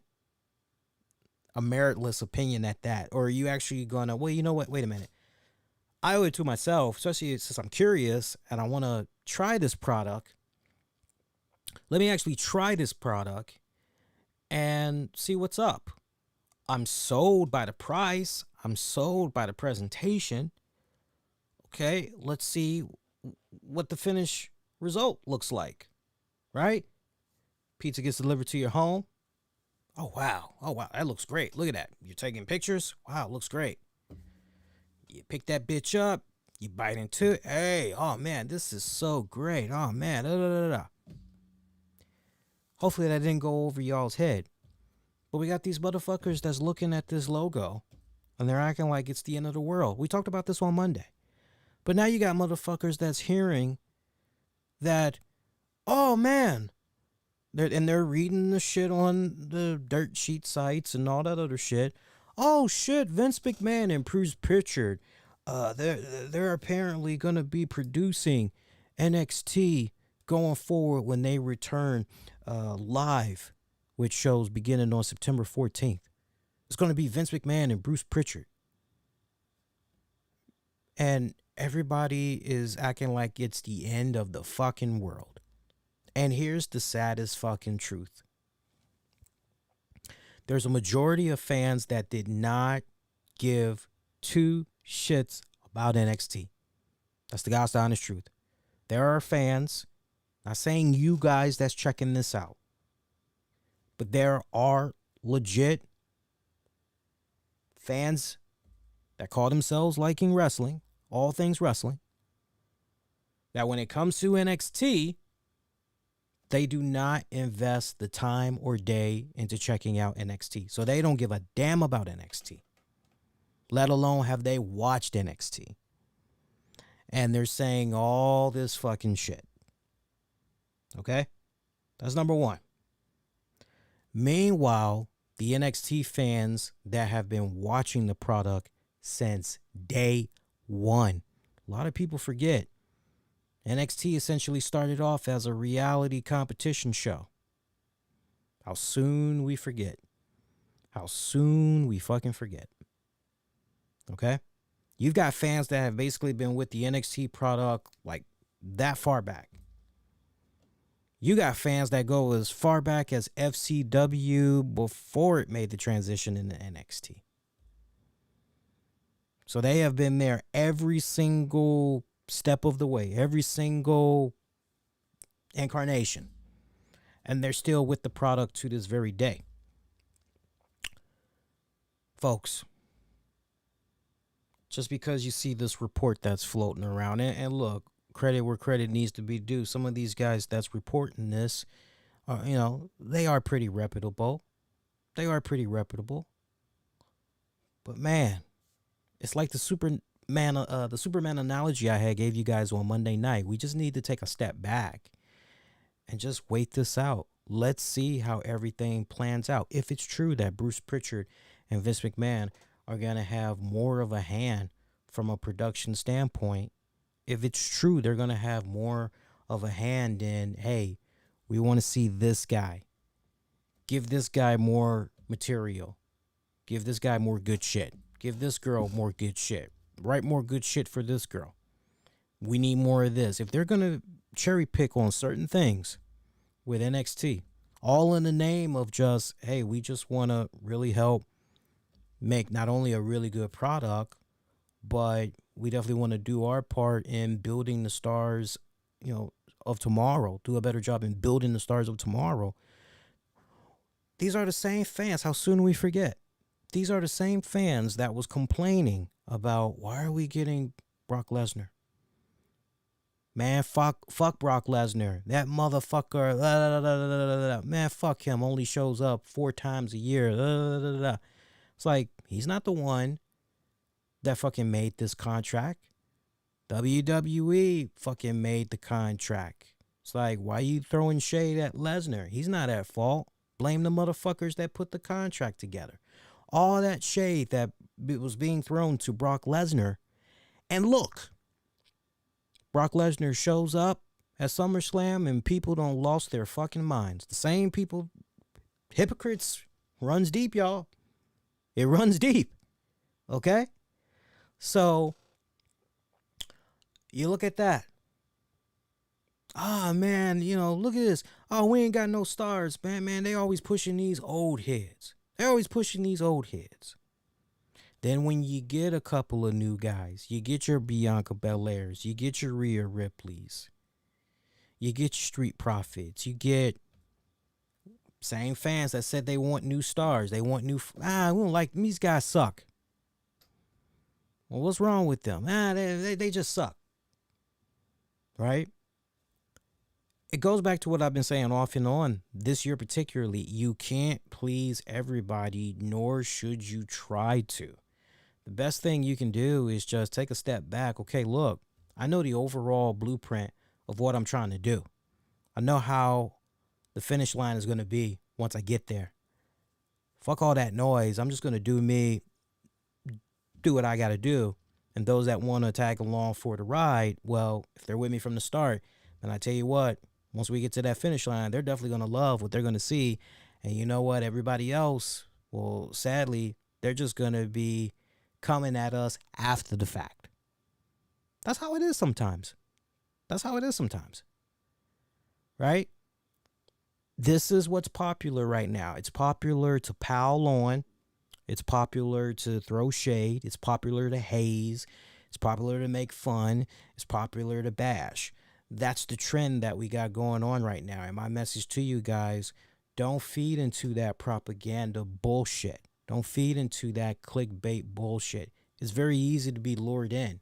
It all connects to what I've been talking about for off and on this year now. FOMO, the fear of missing out. You want to be part of that whole social media discussion and all that. You don't want to feel like you're being left out. So you got to try to latch yourself on to it. You want to try to be part of that whole conversation and everything. Look, hypothetically speaking, new NXT, when it debuts, we got to give it time. We can't just, after 1 week, no, that wouldn't be fair to do. We need a bite-sized portion.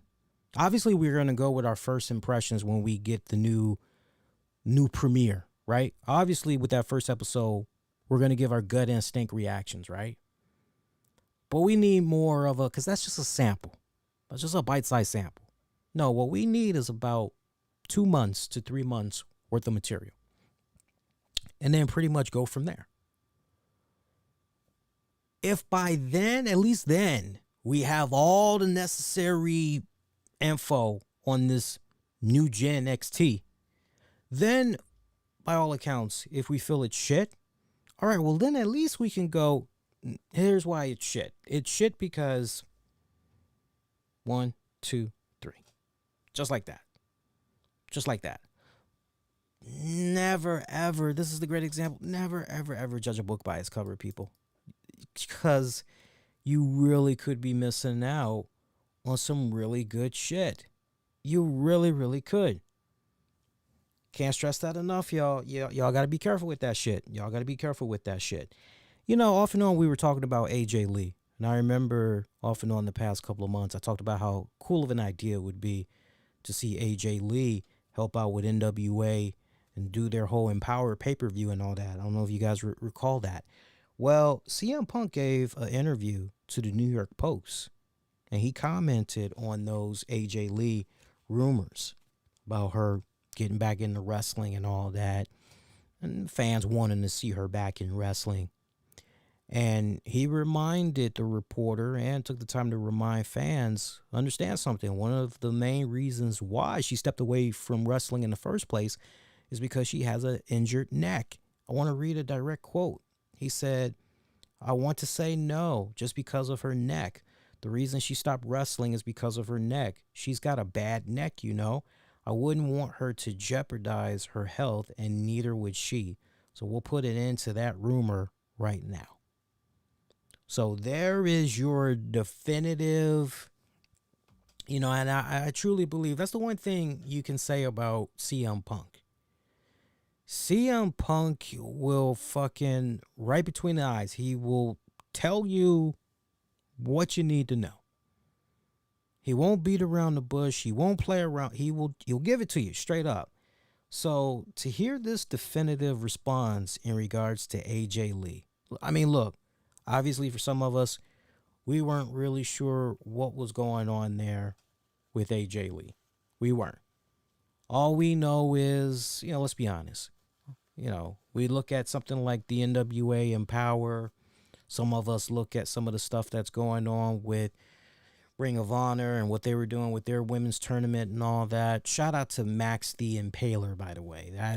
That woman has become one of my absolute fucking favorites from ROH. And man, she's badass. But you know, you look at that, and I see you guys that comment from time to time. I know a lot of you guys miss AJ Lee. I know a lot of you guys do. But you know, if he's saying, nah, she retired because of her neck, really don't want anything weird to happen to her, you just kind of have to respect that and just go. Now, look, that doesn't mean we'll never see her do anything involving wrestling. I still believe that in some form we will see her, whether it's, you know, she does a DDT to somebody or she's a special guest commentator. I could see some stuff like that. I think at this point it just has to be under the right circumstances. Maybe you could even mention money being one of those factors as well. But right down when you get to the heart of the matter, is this something that, yeah, I'm heavily invested. I really do want to do this. I mean, look, not for nothing. I think what she's been able to do for herself post-wrestling, I think she's done a phenomenal job. I like the fact that she's become such a big advocate for many causes. She's an excellent author. I think she's found her calling and she is happy. You know, and God bless her. God bless her if she is, you know. Do what makes you happy. That's what it's all about. The ultimate pursuit of happiness. So, you know, some of us, we just need to let it go. You know, honestly, I had no clue about the neck stuff. I had no clue that it was that significant. I mean, I knew she had neck problems, but I didn't know the severity of it. I just kind of was always under the impression it was one of those, it just needs a little bit of rest, and then it's just a matter of the right opportunity coming along. But for him to say those things, it's kind of like, ooh, okay. Update on Brian Knobs of the Nasty Boys. He's doing okay. He's had over 10 blood transfusions. Yeah, over 10 blood transfusions. At one point, doctor had noticed how there was significant iron deficiency that was going on with him. There was multiple surgeries that had to be done as well on him. And, his way of living, yeah, it's definitely very complicated now. And he's trying to stay in good spirits and everything. But for those of you that maybe haven't donated to his GoFundMe campaign and you got a little bit of spare change, you want to contribute, definitely they're still taking GoFundMe contributions. So definitely sign up. I'm sure he'll greatly appreciate that. Hey, we got listeners in the Pennsylvania area. I want to give a shout out to you guys in the PA area. It looks like there's a episode of SmackDown that's supposed to be coming you guys' way, or was. It was supposed to be happening in October. Well, that event has been pushed back to February of 2022. So to my people in the PA area, make sure you do your best to reach out to Ticketmaster or whoever the respected ticket vendors were that you got those SmackDown tickets for, and see about either getting your money for those October tickets forwarded to the February seats, or see about maybe getting a refund if you're not able to do that February date. I don't know if the exact date in February has been revealed yet. I just know at this point it's going to be in February of 2022. So again, shout out to my people that's in the PA area. Also, the John Cena episode of Broken Skull Sessions that is supposed to be going down later this month. Content with WWE now being part of Peacock changes all the time. They switched it up again, apparently. Now we don't know when that episode with Cena is supposed to be happening, but it's going to be replaced now with Stone Cold chatting it up with Seth Rollins. And that is supposedly going to be premiering the night after Extreme Rules, I believe. Or correction, after Extreme Rules premieres. Like after the event is over, then it's supposed to be that Broken Skull Sessions with Seth Rollins. So I'm actually looking forward to that. Other than that, shout out to Ring of Honor's Rush. Rush had to get emergency surgery for his knee. He is going to be out many months. The former ROH World Champion, he is going to be out for many months. So not looking good. He injured it at the Glory by Honor night on night 2. Remember, we were looking at the card talking about it a couple of weeks ago. We even mentioned it on the Awesome Con panel and all that. So other than that, also shout out to John Cena. I got 2 pieces of John Cena news I want to share with you guys. First off, it looks like his new film Vacation Friends, it has become an instant hit apparently from Hulu, because remember, that's a Hulu original movie exclusive. And Hulu is saying, based off everything they've been gathering so far on the logistics, numbers, all that, streaming plays, all that shit, it's done successfully well for them. So much so, they've actually signed off on a sequel. So there's a sequel that's in the works. So, and I actually have Hulu. Since I'm a student, I was able to get some bundle joint.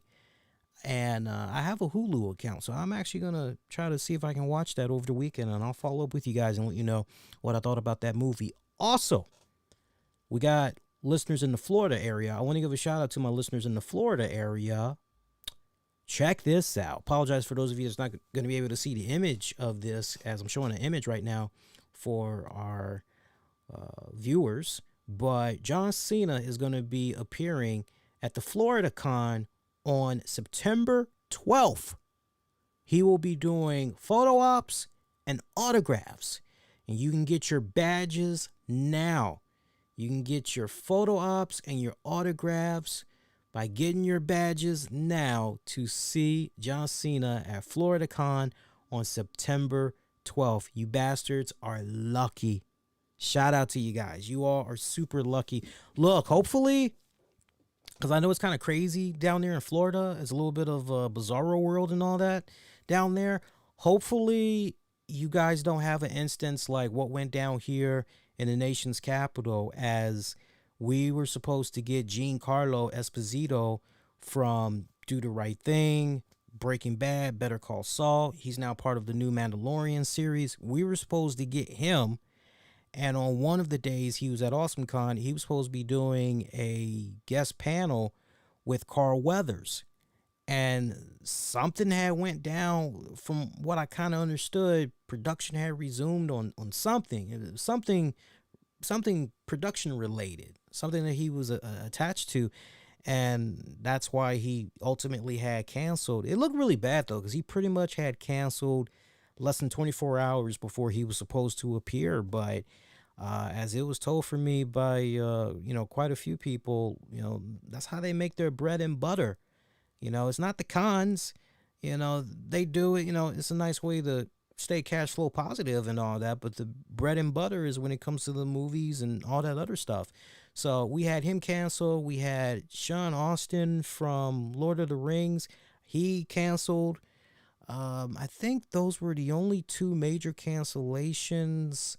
But it was enough of a blow, though, for a lot of fans that had paid good money to see those respected guys. So hopefully, you guys, because I know your COVID numbers have been kind of all over the place. Hopefully things continue to be nice and smooth, and you actually get Cena. You actually will get Cena, right? That's bad. I'm jealous, seriously, because I saw this and I told wifey, I said, man, how I wish we were in Florida right now, because I would so take the big gold belt and I would get John Cena to sign it. I don't care for taking a picture with John Cena. I just want Cena to sign my big gold belt. That's all I want. Man, so I need the people at AwesomeCon and C2E2. I need them to work their magic. And look, if Cena can do this, it's kind of like, okay, can we get him for these other joints? What's going on? So some nice Cena news I wanted to share with you guys. I know we got some listeners in the Florida area too, so I had to show you guys some love for that one. All right, so on that note, we've done about 2 hours and 27 minutes of a show. Let's go ahead. Let's take a fork in it. Let's call this DONE done. We went a bit all over the place, covered a lot of stuff. Now, one more time, before we get ready to roll out, I just want to see if there's one last update we can give you guys. While I was talking about other stuff, I quietly was looking on here, trying to see if there was any other information I could pass along to you guys. And I'm just looking here one more time, trying to see if there's anything that we can pass along to you all. And I'm not seeing anything. Yeah, there's nothing new by Sean Ross Sapp. I'm not seeing anything new. Her name is actually now trending. That's something that wasn't happening before we went live. But now her name is trending. Let's see here. Bear with me here. I just want to look in real time. Yeah, nothing. It's relatively quiet right now. Nothing. Just a lot of prayers, and we definitely want to send prayers. Definitely. Yeah. Everything is still relatively quiet. One more time. If you're in a crisis, somebody that's in a crisis, the National Suicide Hotline is there to help 24/7, even on major holidays. I know we're getting ready to go into Labor Day weekend and all that. Even on a major holiday like that, you'll be able to talk to somebody 24/7. All you got to do, pick up the phone, toll-free number, 1-800-273-TALK. Again, 800-273-TALK. Easy to remember, right? That's 8255. 1-800-273-8255. Or just do 1-800-273-TALK. You can also text them. So if you're in a situation where Maybe you don't want people eavesdropping on you, or you just like texting. You don't really like talking to people on the phone. You can text the crisis line. All you got to do is just text NAMI. N as in Nancy, A as in Apple, M as in Michael, I as in Island, NAMI. Text that to 741-741. That's 741-741, and you can get the help and advice that you need, okay? And I once again definitely want to send nothing but thoughts and prayers to Daffney. And if you guys want to send some love to Daffney's way, you can definitely reach out to her on her respective social media accounts at Scream Queen Daff. Scream Queen. Queen like the band. Scream like you're getting ready to scream at somebody. Scream Queen Daff. Almost like you're getting ready to spell out Daffy Duck. DAFF as in Frank. Scream Queen Daff. She's on Twitter, Instagram. I don't know about Facebook. But I'm sure she'll definitely appreciate the love and the support. So that's going to do it. Programming notes. I'm going to be live with you guys again. We are done until Sunday, September 5th. We'll be back with you guys. We'll be covering All Out Fallout. Looking forward to that. That's probably going to be a nice long night. I'm glad I got the very next day off, because AEW likes to be a little bit long-winded with their pay-per-views. So, yeah, that should be pretty good. And by then, we will probably know who's going to be the winner, assuming the majority of people want to try to take advantage of that CM Punk e-card contest thing that we're doing. Like I said, look out for the poll. I'm going to put it up early Thursday afternoon. I'm going to try to see if I can schedule the poll. If I can't schedule the poll, then I'll definitely put it up first thing in the afternoon while I'm on my way to work for you guys. One more time, you've been with me this far. Appreciate the love and support as always. If you haven't done so already, make sure you hit that subscribe button. Man, when you do that, it really helps us out, especially the like button alone. Just if you do anything, hit the like button. When you do that, helps push our content out there more for other folks to be able to check out. Makes discoverability more easy for folks.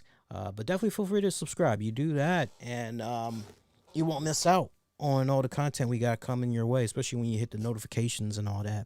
You can get at me on Twitter, Facebook, and Instagram. Use the keywords, the RCWR show. One more time, thank you guys for a fantastic month of August.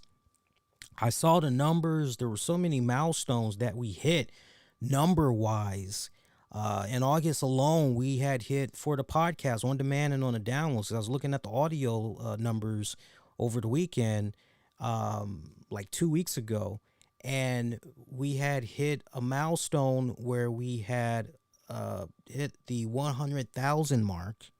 So we had got like this nice little achievement email graphic and all that, letting us know, hey, congrats, you had got 100,000 downloads. Like, wow, okay, great. So we had hit that milestone.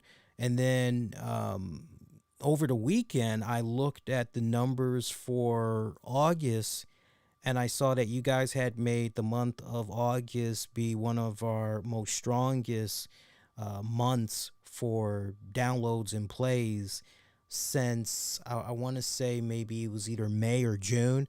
So I appreciate that tremendously. Let's keep rocking and rolling. You like what I do. You appreciate the show. You haven't done so yet. Definitely leave a review on iTunes. You do that. That definitely helps us out as well, as far as making the show more discoverable for folks to check out and all that. Get at me on Twitter, Facebook, and Instagram. Use the keywords, the RCWR show. And until next go round, I'm wishing all of you all to be safe and, most importantly, be kind to one another. I will see you guys next go round. Adios, y'all. Take care. Peace.